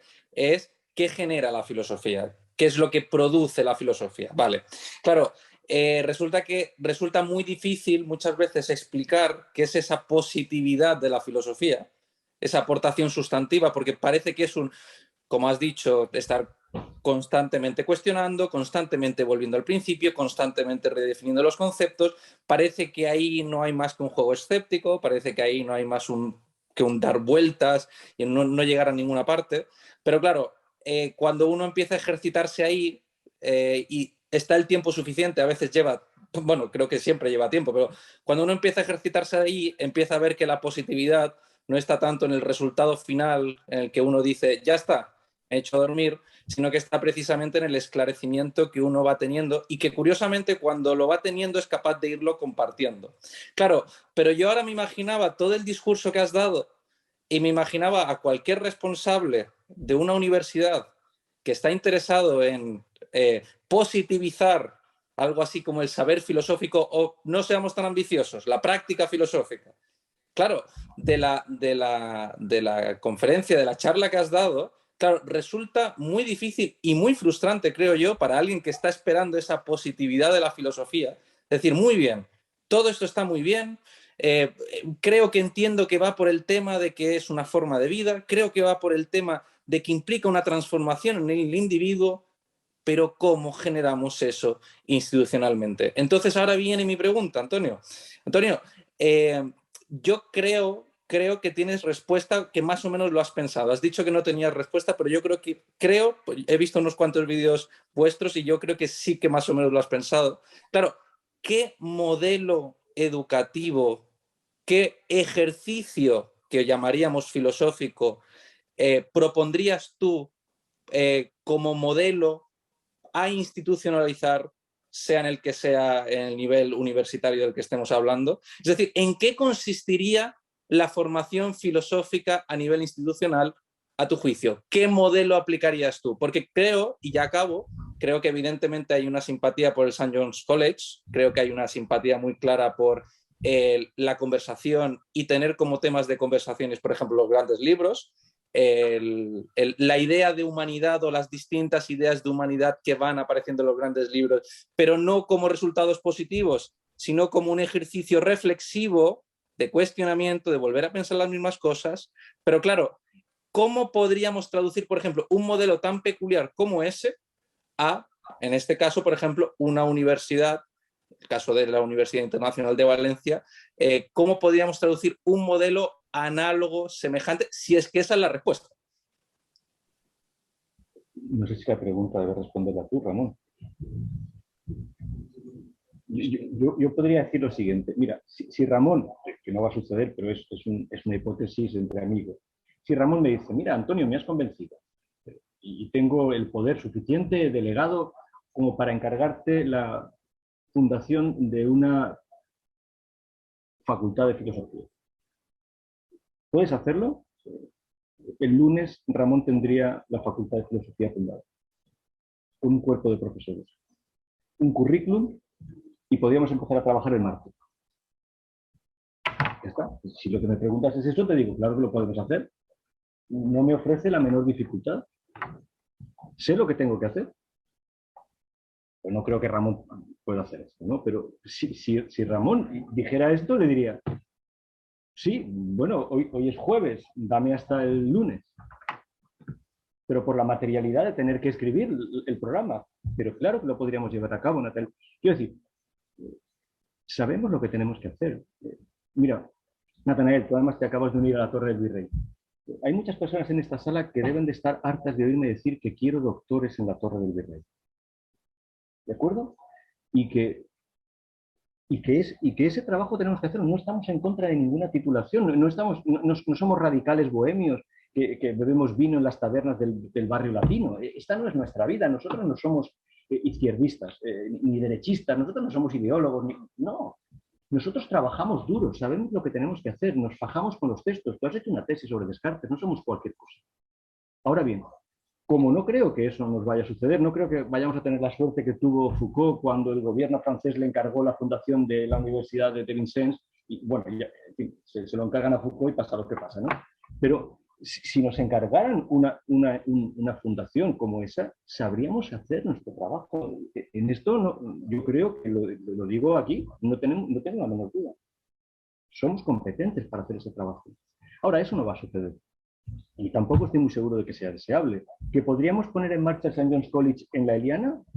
Sí. Bien. ¿Que no sucede eso? Seguiremos haciendo nuestro trabajo. ¿Dónde? Donde podamos.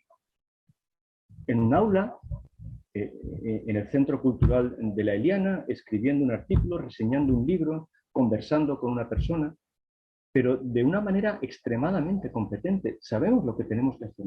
Yo sobre esto no albergo la menor duda.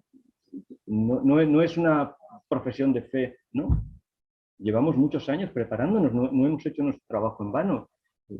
Es más, la Torre del Virrey lleva 16 años editando una revista, fundando además una editorial, dando cursos. Sabemos lo que tenemos que hacer. Ahora, como he dicho, el filósofo es el más moderado de los seres humanos. ¿Por qué el filósofo es el más moderado de los seres humanos? Porque es el más ambicioso de los seres humanos. porque no hay actividad más erótica en el mundo que la filosofía. No hay nada más apasionado que el trabajo filosófico. Pero como somos conscientes precisamente de la inmensa fuerza que eso dispone, somos moderados. Sabemos reducir nuestras expectativas y sabemos que nuestra vida transcurre en la caverna. Y el que no esté dispuesto a vivir en la caverna debería dedicarse a otra cosa. Y dicho esto, está todo. Podríamos fundar mañana el St. John's College, pero mañana seguramente donde estaremos será en la caverna. Tú estarás conmigo en la caverna, estaremos todos en la caverna. ¿Con quién? Pues con estudiantes que no saben muy bien qué es lo que hacer con sus vidas, con con profesores que tampoco saben mucho qué hacer con sus vidas, haciendo nuestro pequeño trabajo, porque nosotros seguimos estudiando. Nosotros no podemos prescindir de estudiar porque lo nuestro es el amor al conocimiento. Lo que nos define en la palabra filosofía es filía.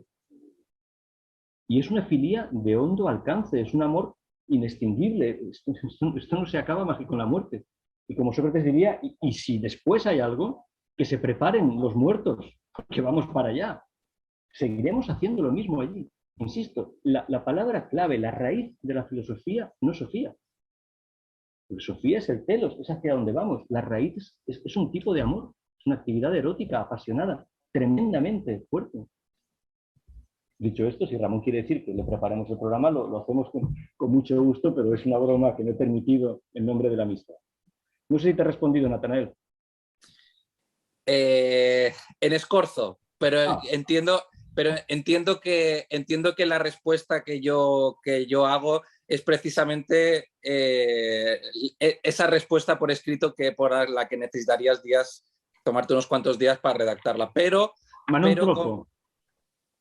confirmas lo que pensaba, que efectivamente creo que sí que había respuesta respecto a lo que sería un modelo concreto de educación filosófica institucionalizada.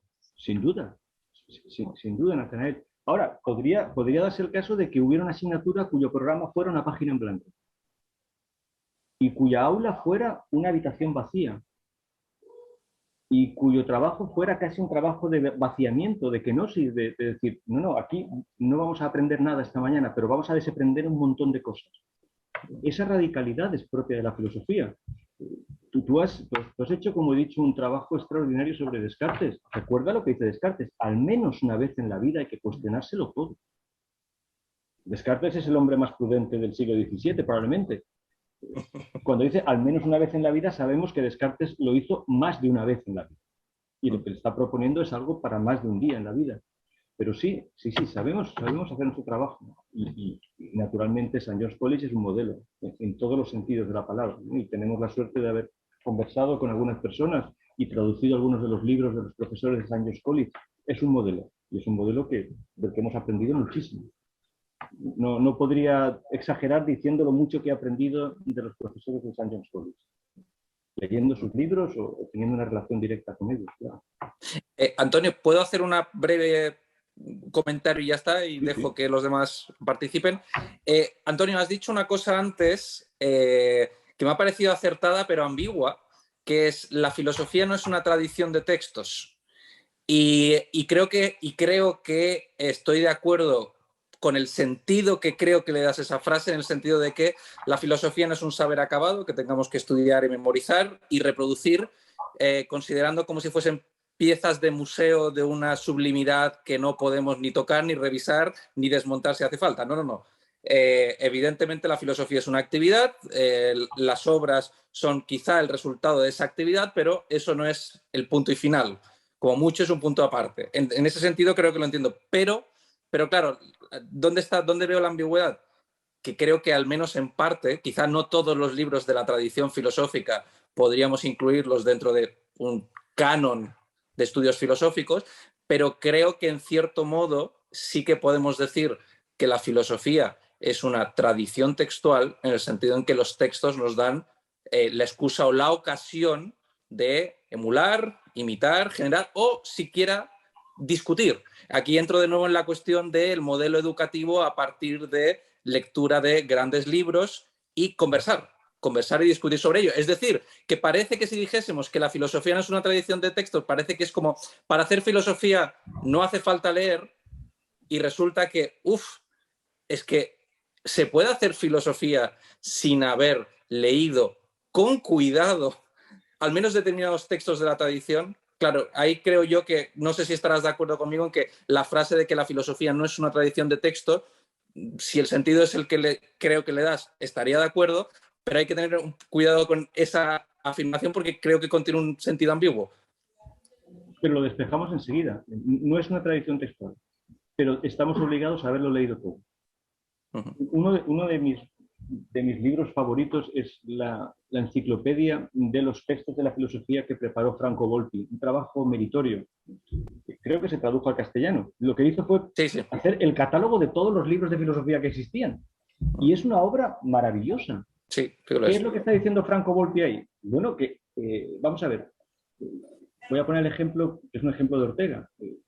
Toda la historia textual para nosotros es como la caja de herramientas de un fontanero. El fontanero debe saber utilizar todas las herramientas de la caja. Eso no significa que cuando tenga un problema tenga que sacarlas todas. Tiene que sacar la herramienta correspondiente. Y sobre todo tiene que saber manejar y combinar esas herramientas. Ahora bien, ¿por qué no es una tradición textual? Porque la filosofía empieza una vez nos hayamos leído todos. Doy por supuesto que por eso he dicho que nosotros hacemos nuestro trabajo. Nuestro trabajo consiste en estar muchísimas horas a solas leyendo, preparándonos, siendo filólogos si es preciso, desentrañando un texto griego, un texto en alemán, un texto en francés. Ese trabajo hay que hacerlo. Pero la filosofía empieza después. Quiero decir, no somos filólogos. Ni siquiera somos hermeneutas.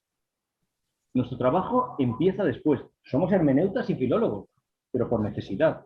No es lo esencial. Lo esencial empieza después. Por eso digo que el filósofo trabaja mucho. Pero tiene que dar la sensación de no ser un erudito. Eso es muy importante. De no ser una rata de biblioteca. Como decías, la erudición es ancillar. Eso es. Sí, sí. La filosofía empieza después, la habitación vacía. Cada vez pienso que esa metáfora del Gorgias de Platón es la más adecuada para lo que nosotros debemos hacer. Dicho esto, sabemos que Sócrates era una de las 2 personas que más había leído en la historia del mundo en ese momento. Sócrates lo había leído todo, pero no daba la sensación de haber leído nada. Es que eso es lo decisivo. Ahora, lo había leído todo. El otro era Eurípides. Pues llegó Platón, claro, me refiero en la época en la que están, lo habían leído todo. Muy bien. Gracias, Antonio. A ti. Y bienvenido a la torre, Natanael. Muchísimas gracias. Eric, por favor.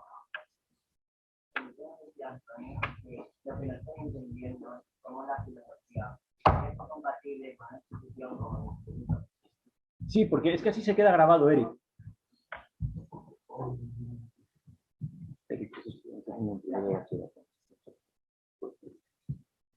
Lo que no entiendo es cómo la filosofía podría ser compatible con una institución como un instituto que se rige según unos criterios de evaluación o unas calificaciones. Quiero decir, ¿se puede numerar o ordenar el conocimiento filosófico?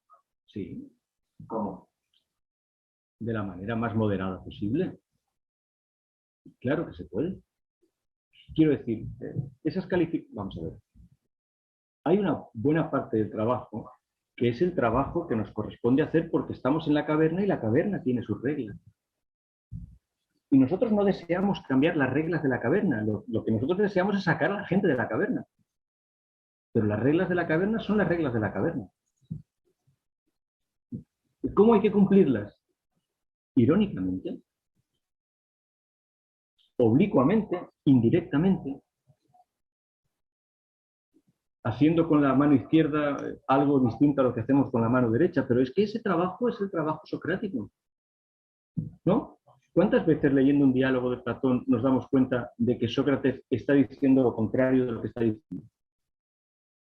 Está poniendo a prueba a los que están escuchando para saber qué es lo que está ocurriendo. Es verdad, no nos imaginamos a Sócrates después diciéndole Glaucón, sobresaliente. No, esto no. Es verdad que no. Pero, llegado el caso, ¿lo habría hecho? Sí, claro que lo habría hecho. Platón puso un cartel en la puerta de la academia. El que no haya aprobado matemáticas, que espere en la puerta. ¿De acuerdo? Luego, sí, se puede hacer. Pero eso, Eric, no hay que darle, de verdad, la mayor importancia. La importancia está en lo otro. La importancia está en saber ¿Qué es lo que te pasa a ti cuando has aprendido algo? Algo que no sabías y que es una novedad en tu vida. Y es una novedad porque no estaba en tu vida. Y por eso es un aprendizaje. Esto tan sencillo no solemos decírselo a los alumnos, ¿verdad? Yo no estoy muy seguro de que tú lo hayas oído muchas veces. ¿Qué es lo que te pasa porque hayas aprendido esto? Sea esto lo que sea. Recuerda la frase de Sócrates que me has oído decir un montón de veces. No enseño nada. Pregunto todo. Eso es Sócrates. Eroton Panta. Yo no te he enseñado nada, Eric. Te lo he preguntado todo. Las respuestas son tuyas. Y entonces esa respuesta incluye necesariamente el trabajo de saber qué es lo que has ganado al ganar ese conocimiento. Porque ganas dos cosas, el conocimiento y el conocimiento de ese conocimiento, que es la reflexión. Por eso la filosofía es autorreflexiva. Estás diciéndote, ¿qué es lo que he aprendido al aprender esto que he aprendido? Con el trabajo filosófico ganas dos. Aprendes dos veces. ¿Todo eso de verdad crees que no es cuantificable? Pero si se ve en la cara de las personas. Platón lo llama una chispa que se enciende. Y se ve en la cara de las personas cuando les pasa. Cuando les pasa, obviamente cuando no les pasa no se ve. Pero cuando les pasa se ve. Tú ves en el rostro de un estudiante que le está pasando eso. Después hay que cuantificarlo. Bien. ¿Que hay que llegar a acuerdos con el comité de evaluación? Bien. Somos contrabandistas, estamos dispuestos a todo eso. No pasa nada, pero no es lo importante. Y como no es lo importante, lo hacemos rápidamente, de una manera semicompetente, bien, porque lo importante está en otra parte. Y por tanto, no vamos a perder mucho tiempo en algo que no es lo importante. Eso que no es lo importante lo haremos razonablemente bien. Lo otro, lo importante, lo haremos mejor. Ya está, y ese es el trabajo filosófico. Y una sociedad sana tiene que dejar hueco para eso. Porque si no, el aprendizaje podría ser sustituido. ¿Para qué hace falta un profesor de derecho cuando podríamos poner perfectamente todo el derecho en una tablet y darle a los alumnos? ¿Cuánto le cuesta a un alumno encontrar un dato en un dispositivo? ¿Para qué hace falta un profesor? Porque la transmisión es un acontecimiento dramático. Es el drama humano de tener delante a otra persona que te transmite algo y que te cuestiona radicalmente porque te está mirando a los ojos y tú sientes la presencia cercana de otro ser humano, la sientes en tu sangre, en tu cuerpo, tiemblas o tienes rabia o sientes que lo odias o deseas insultarlo o lo veneras o lo admiras y eso no lo puedes tener con una máquina, pero te puede pasar perfectamente leyendo a Platón. Y eso es lo humano y eso es mucho más que la cuantificación que luego debes poner. Soy lo suficientemente viejo, Eric, como para haber vivido la experiencia de viejos alumnos, no los que se han convertido en íntimos amigos, sino viejos alumnos a los que no he vuelto a ver. Alguno anda por ahí en la sala esta tarde. A los que no le puse precisamente una nota alta. Algunos incluso que suspendieron. Y 10 años después descubren el sentido de todo aquello que estábamos aprendiendo juntos. Quizá no en ese momento, quizá no en clase, donde lo único que sentían era una sensación espantosa de humillación, de agobio. El aporén. Y muchos años después, pues han descubierto que eso les ayuda a vivir. Esa es la experiencia filosófica. Nosotros no vamos a descubrir ahora cómo poner un fusible, ni cómo conducir un autobús, ni cómo resolver el problema del déficit público. Ese no es nuestro oficio. Sí, es cuantificable, Eric. Que eso te obliga a tener que atender a muchos alumnos, a muchos padres, a otros muchos familiares, a inspectores de educación. Sí, claro. Pero los filósofos somos amables, atendemos a todas las personas. Hablamos con Trasímaco cuando haga falta. No tenemos ninguna dificultad en eso. Es posible. Pero me gusta tu pregunta, Eric. ¿Alguna cosa más? Yo sí que, si el enunciado de la sesión, de hoy, filosofía y universidad, le pusiésemos un par de interrogantes, si nos preguntásemos acerca de si convirtiésemos ese enunciado en filosofía y universidad, con el sobreentendido de que es posible. Claro, a mí me resulta muy estimulante esta idea de habilidad y de serpenteo. Pues claro, yo como ciudadano, como persona, me da la impresión de que tenemos que aprender a vivir, tenemos que aprender a vivir. Y también tenemos que aprender a vivir en las instituciones.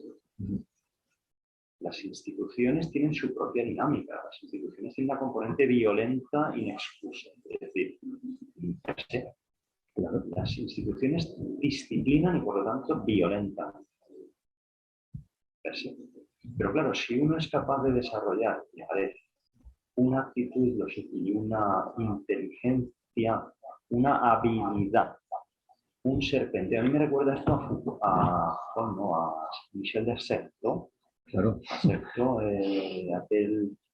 Aquel jesuita ya, de Persí. Le hemos dedicado un seminario a Certeau y tenemos a uno de sus traductores entre nosotros. Yo no conozco a Certeau. Simplemente me parece una persona que, bueno, me gustaría conocerlo, me gustaría ser amigo de Michel, me gustaría leerlo más, pero aquello de que ya, que a mí me resulta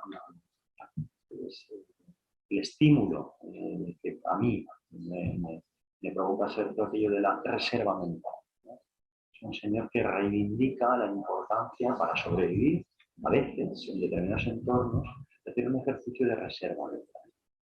Como los hugonotes franceses, como ciertas comunidades a lo largo de la historia han tenido que desarrollar mecanismos de doble vida, de doble identidad, como mecanismo de supervivencia para poderse realizar, ¿no? Porque si al final de lo que se trata la filosofía es elevar el orden práctico de manera que se haga la luz, la institución sí y no al mismo tiempo, en la medida en que seas lo suficientemente hábil como para que la institución no se interponga demasiado en tu camino, no se interponga, no sea un obstáculo insalvable. Tiene, por tanto, filosofía y universidad, desde mi punto de vista, sí, a condición de que seamos lo suficientemente hábiles como para ser merecedores de que ese binomio, esa magia, ese misterio, esa amistad entre filosofía y universidad se puedan dar. Hay una condición, la vida siempre todo está condicionado. Es lo que a mí parece. Pero yo estoy de acuerdo contigo. Sócrates no se fue de Atenas. Es que esto es muy importante. El filósofo no va a abandonar la institución. Lo que nos dice la historia es que son las instituciones las que abandonan al filósofo. La culpa nunca ha recaído en el filósofo. Ha recaído en la institución. Es Atenas la que ejecuta a Sócrates. Es Teodorico el que ejecuta a Boecio. Es la institución católica la que amenaza con excomulgar a Tomás de Aquino o la que expusa a Siquer de Brabante. El filósofo se mantiene fiel. No es un hombre, no es un hombre que se marche porque nunca ha estado. Por así decirlo, es alguien que está dispuesto al servicio permanentemente, pero no a la servidumbre. Esto es muy importante. No hay nadie más servicial que el filósofo, pero no hay nadie menos esclavo que el filósofo. Aquella frase de Merleau-Ponty tan bonita que decía: Sócrates tiene una manera de obedecer que es una manera de resistir. Esta es la idea. Y es así. Y además lo podemos ver en todo filósofo que realmente merezca el nombre. En el que no merece el nombre, no. Heidegger no merece el nombre de filósofo. ¿Por qué? Porque se convierte en un esclavo. Y ahí traiciona la filosofía. Pero hay quienes no han traicionado esto. Cuando los 30 tiranos, a fin de cuentas, Heidegger se midió con un tirano solo, pero Sócrates se midió con 30. Hay una diferencia, ¿no? Cuando los 30 tiranos le dicen a Sócrates: tienes que detener a León de Salamina, y quieren involucrarlo en ese crimen político, Sócrates dice: oye, yo me voy a mi casa. ¿Cuándo le oímos decir a Heidegger, yo me voy a mi casa? No, lo que respondió Heidegger fue, mira las manos del Führer, qué bonitas son. Bueno, pero Sócrates se marcha a casa. Y dice, yo en eso no me involucro. No me involucro porque yo estoy al servicio de la ciudad, pero no estoy al servicio de la tiranía. Luego, la vida filosófica es la vida del que está siempre en la institución, recordándole a la institución cuál es realmente su función en la vida. Es lo que he dicho, en esta capacidad de volver siempre al principio, mejora el entorno donde se encuentra. Eso es lo que podemos decir. ¿Quién de nosotros, en el fondo, prefiere Atenas a Sócrates? ¿Qué se me ha perdido a mí en Atenas? Yo no he ido nunca a Atenas. ¿Qué hay en Atenas? Francamente, yo no necesito ir a Atenas para nada. Ahora, no puedo prescindir de los diálogos de Platón. De esto no. No tengo ningún problema en morirme sin ver nunca la Acrópolis. Me trae sin cuidado la Acrópolis. Ahora, no me trae sin cuidado el Menón. Esta es la diferencia. Y si Atenas merece la pena ser recordada, es porque Sócrates vivió en Atenas. El resto me es completamente indiferente. No soy un turista cultural. Esa es la cuestión. Recordamos a Atenas porque Sócrates estuvo en Atenas. No recordamos a Sócrates porque Atenas era la ciudad de Sócrates. No, Atenas, en el fondo, no supo qué hacer con Sócrates. Ahí está la gran verdad. Y Sócrates sirvió a Atenas, sirvió en las batallas, fue ciudadano, formaba parte, hasta que llegó un momento en que dijo, no, yo tengo una manera aún mejor de servir a Dios, que no consiste simplemente en seguir órdenes, en hacer lo que me pidáis. Estoy haciendo algo mucho mejor, no en beneficio propio. Ese maravilloso final del Menón, con ese Atenaios, en beneficio de los atenienses. Esto que estoy haciendo es un beneficio para los atenienses, no para mí. No para mí. Yo, precisamente porque me dedico a la filosofía, yo sé cómo vivir. Pero quien se olvida a veces de vivir es la comunidad. Porque la vida comunitaria siempre tiene un factor de enajenación. Estar juntos nos enajena. El filósofo, entre otras cosas, recuerda que incluso estando juntos debemos seguir siendo los mismos. Todo este es el trabajo maravilloso que hace la filosofía. A mi modo de ver, yo, si no lo creyera, me dedicaría a la veterinaria, que sería, no lo sé. Pero esto es importante. Ahora, de lo que no debe quedar duda es de que cuando se le pida al filósofo que preste ese servicio, el filósofo va a decir que sí. Esto lo tengo claro.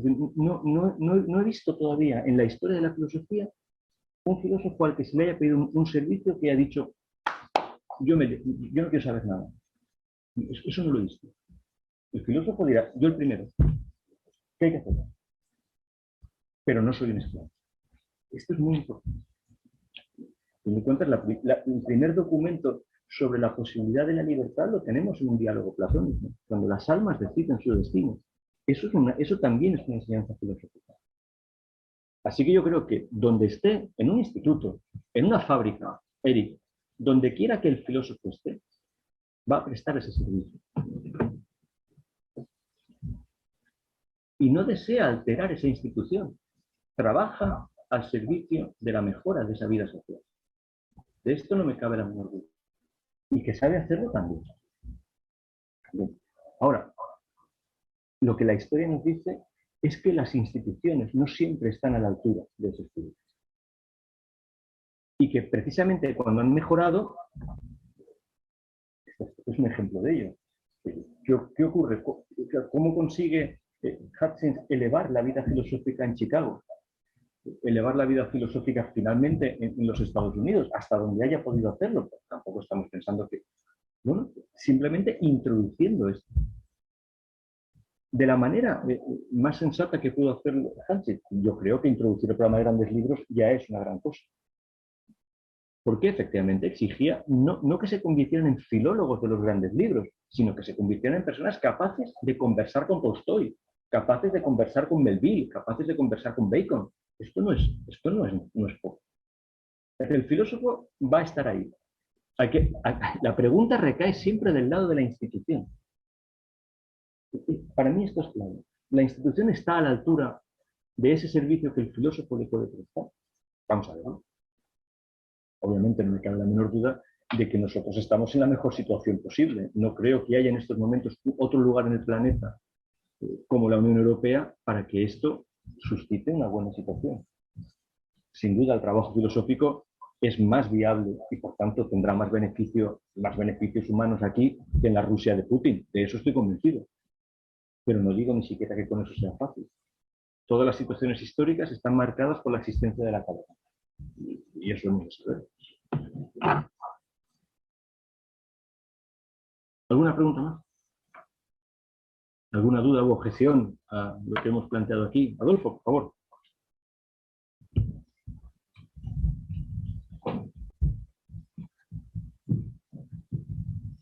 Hola. Bueno, en primer lugar, muchas gracias, Antonio, y muchas gracias, Ramón. Yo era hacer un comentario, no sé exactamente una pregunta, al respecto, que tiene que ver, volviendo un poco atrás, con lo que preguntaba Natanael, que es acerca del modelo educativo que puede estar jugando y a ver, estoy ya pensando pues, en responder a la pregunta de filosofía y universidad en el contexto de la Torre del Rey y la BIU, porque, claro, cuando Natanael lo ha preguntado, Antonio ha respondido en términos de un ejemplo, si nos pidieran que hiciéramos una facultad de filosofía. Pero antes de eso, también había comentado que a lo mejor lo ideal no es hacer una facultad de filosofía. Entonces, yo estaba pensando que, por ejemplo, en el modelo educativo superior de Estados Unidos, lo habitual es encontrar departamentos de filosofía que prestan servicio transversal, que también es otra palabra que se ha utilizado, a diferentes undergraduate programs, lo que serían los grados. Entonces, lo habitual es que haya pues, asignaturas a las que los estudiantes de cualquier titulación se pueden apuntar. Suele haber asignaturas, pues a lo mejor de ética o de éticas aplicadas o de seminarios sobre la lectura de algún gran libro o de los textos platónicos. Y también muchas veces hay asignaturas que a lo mejor plantean pues modelos de razonamiento público o modelos de argumentación o cuestiones así que tienen que ver con lo que se suele llamar las competencias genéricas o transversales que aporta la filosofía como disciplina. Habilidad para hablar en público, habilidad para analizar un texto, habilidad para analizar los argumentos o analizar las palabras que se dan en los textos, etcétera, etcétera. No sé si me estoy explicando un poco. Y en este sentido, me parece digamos, también como muy interesante si os gustaría comentar algo al respecto de este otro tipo de modelo que es diferente al habitual en las universidades europeas, donde suele haber una facultad de filosofía. Claro. Pero no exactamente. Ten en cuenta que hoy ese modelo americano ya existe en Europa. Hay áreas de conocimiento. Hay otro modelo, aún yo creo que más razonable que ese. Un modelo que paradójicamente nosotros tenemos sin darnos cuenta.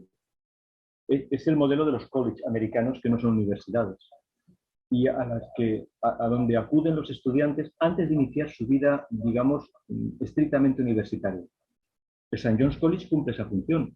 Los estudiantes van allí y después se pueden ir a estudiar química o a cualquier otro sitio. Y por el tiempo que tienen ya son famosos los Johnnies porque desempeñan sus papeles en la vida, no en la filosofía. Quiero decir, no es que se conviertan en profesores de filosofía, son directores de empresa, muchos han sido miembros de la administración estatal o la administración federal, especialmente durante la administración del presidente Clinton. Pero ese modelo del college en Estados Unidos tiene su explicación porque la high school americana es mucho más pobre que la europea. Entonces, antes de ir a la universidad, quien se lo puede permitir, naturalmente, encuentra este modelo de educación preuniversitaria que recorre transversalmente todos los conocimientos humanos. Pero nosotros lo tenemos. Lo tenemos porque la educación secundaria fue pensada precisamente para eso. Ese es el modelo de Poussin.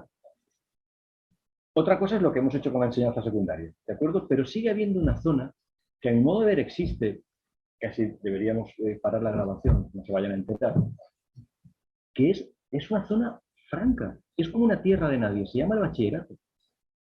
No es una educación obligatoria, no es una educación universitaria, es gratuita. Y en teoría, nadie sabe muy bien para qué sirve el bachillerato. De hecho, los gobiernos no saben qué hacer con el bachillerato. No saben qué hacer con él, no saben si destruirlo finalmente y ampliar la educación secundaria hasta los 18 años obligatoriamente, como por ejemplo sucede en Portugal, o mantener esta tierra de nadie que a mí, francamente, me resulta maravillosa. El bachillerato dura exactamente el mismo tiempo que Zoropas o Walden. Para mí es una metáfora perfecta de lo que yo he aprendido leyendo ese libro. ¿Qué ocurre en bachillerato? Especialmente para quien se dedica a la filosofía. Que tienes 2 años en los que realmente ni estás con niños, ni estás con adultos, ni tienes la presión profesional de la universidad, porque eso es fundamentalmente la universidad, formar a profesionales, ni tienes, por así decirlo, el hándicap espantoso de la obligatoriedad de la enseñanza que hace que muchos estudiantes sientan estar allí como si fuera una prisión. El bachillerato es libre. El bachillerato es libre. Es el terreno perfecto para el experimento filosófico. Por lo menos ha sido mi vida en los últimos 25 años. Y aspiro a que siga. Nosotros lo tenemos. Es que buena parte de lo que he dicho serviría para decir, el modelo de la universidad en filosofía es el bachillerato. Una enseñanza libre, no profesional, no necesariamente preocupada ya por la profesionalización de lo que estás enseñando, pero no quieres que inmediatamente surja la rivalidad, la competencia, la presión del mercado laboral. Aún no. ¿No? Es una enseñanza libre. Es verdad que tiene el pequeño inconveniente de las pruebas de acceso a la universidad que aterrorizan a los estudiantes cuando son exámenes a la búlgara, aprueba el 99% de los que se presentan. Luego el que suspende es que el día ha perdido el autobús. No existe, pero es una falsa cosa que se les ha puesto encima. Es fácil de quitar de la cabeza a los estudiantes. Pero sigue siendo una enseñanza libre. Esa es la clave. La clave de todo es lograr que el estudiante esté allí porque quiera estar allí. Y que se encuentre con que, por ejemplo, la filosofía no es una asignatura de letras o de ciencias, sino que la tienen que cursar todos. Esa es la clave. Y que tienen algunos momentos reservados para esta operación extraordinaria de la Porein, de la casa vacía, de cuestionárselo todo, que los desestabiliza. Luego tienen muchas otras asignaturas donde hay contenidos, pero ahí hay todavía un margen de libertad. Yo creo que en estos momentos es extraordinario para nosotros.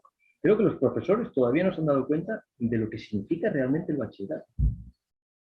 Que tal y como están algunas universidades, o tal y como está a veces la vida universitaria, es el único momento de libertad que un estudiante va a tener. Buena parte de nuestro trabajo consiste en dejarles ver esa libertad, que no ven, que a veces no ven, que las personas no siempre ven su libertad. Son más libres. Trasladar el bachillerato a la universidad ya sería una clave de lo que Natanael me ha preguntado. Me refiero no el currículum de bachillerato, sino esa experiencia libre, que es exactamente lo que ocurre con los colleges americanos, que suplen la deficiencia de las high school americanas, que no son exactamente lo que deberían ser. Si la enseñanza secundaria americana fuera lo suficientemente buena, los colleges desaparecerían porque inmediatamente estaría el acceso a la universidad. ¿Por qué existen esos colegios y tienen éxito? Porque muchos estudiantes se dan cuenta de que necesitan, antes de ingresar en la vida profesional, una amplísima sensación de libertad educativa. Lo que Platón llamó en la Carta Séptima la comunidad de educación liberal. En términos de la amistad de la filosofía. Esto es la Carta Séptima. Esto es lo que me une a Dion. La comunidad de educación liberal. Eso es el bachillerato. Dudo que sea la universidad en muchos aspectos. Al menos la universidad tal y como la conozco. Dudo que haya en la universidad la libertad que existe en bachillerato. Cuando uno lo ve bien, cuando uno se fija y pone los pies en el suelo, que es lo que debe hacer cualquier persona, ¿no? Trasladar eso a la universidad sería ya una transformación radical. Y eso no significa que el bachillerato sea un lugar indisciplinado, no, es un lugar serio, extremadamente serio, cuando las personas se dan cuenta de que nada las obliga a estar allí y siguen allí. Esta es una reflexión, no es esto, no es esta cosa. Eso acaba siendo algo así como Rorty. No es ese nuestro modelo, es otro. Rorty en eso era un especialista. Esa era su vida. No.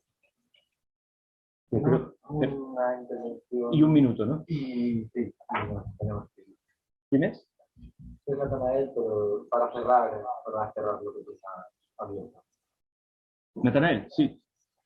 Lo ponía en el chat y para no volver a intervenir, planteé la pregunta por aquí, si cabe ser respondida. ¿De qué manera Yo no lo tengo en el chat. Vale. ¿De qué manera puedes estimular que los estudiantes quieran estar ahí en la universidad? Y preguntando por las experiencias concretas. No debemos estimular nada, el bachillerato es libre. Radicalmente libre. No es obligatorio. Yo no tengo que estimular lo que ellos mismos tienen. Es que el bachillerato es libre. Es que es la primera experiencia de libertad que tienen los seres humanos, tal y como está organizada la vida social. ¿Cuál es la primera decisión que toma un ser humano en nuestra sociedad? Si va al bachillerato o no. ¿Cuándo se le ha dejado tener una decisión así? Nunca. Es la primera decisión libre de un ser humano en nuestra sociedad. Porque hasta ese momento la educación ha sido obligatoria. Una decisión de ese calado, una persona de 16 años, ¿en qué otro ámbito la toma? En ninguno. De hecho, ¿qué familia permite a su hijo tomar una decisión de ese calado? Ninguno. Pero debe tomarla, porque es libre. Es que esa es la cosa. Es una libertad concedida antes de que sean adultos. Cuando esto se lo explico a los padres en la reunión de padres, siempre pienso, aquí tiene que estar Anito, el representante de los padres. Este es el que me va a acusar mañana vendrá el inspector. Pero no me ha pasado en 25 años. ¿Por qué? Porque tengo razón. Porque es razonable, porque las cosas son así, porque no es que lo diga yo, es que son así. Es que usted no puede obligar a su hijo a estar aquí, porque es libre. El bachillerato es enseñanza libre, amigo mío. Y su hijo tiene 16 años y toma esa decisión él, porque si la toma usted, su hijo suspenderá. Solo aprobará si su hijo quiere estar ahí. ¡Él! ¡Él! Y el padre dirá, es que es menor de edad. Sí, pero no le estamos diciendo que le deje tomarse drogas. Estamos diciendo que va a ir a estudiar, amigo mío, pero tiene que decidir él. Se tiene que matricular él. Hay algunos padres aquí, no seáis tan protectores. Si a mi padre le hubieran preguntado a qué instituto iba yo, lo habrían puesto en apuros. Porque no sabía a dónde iba yo.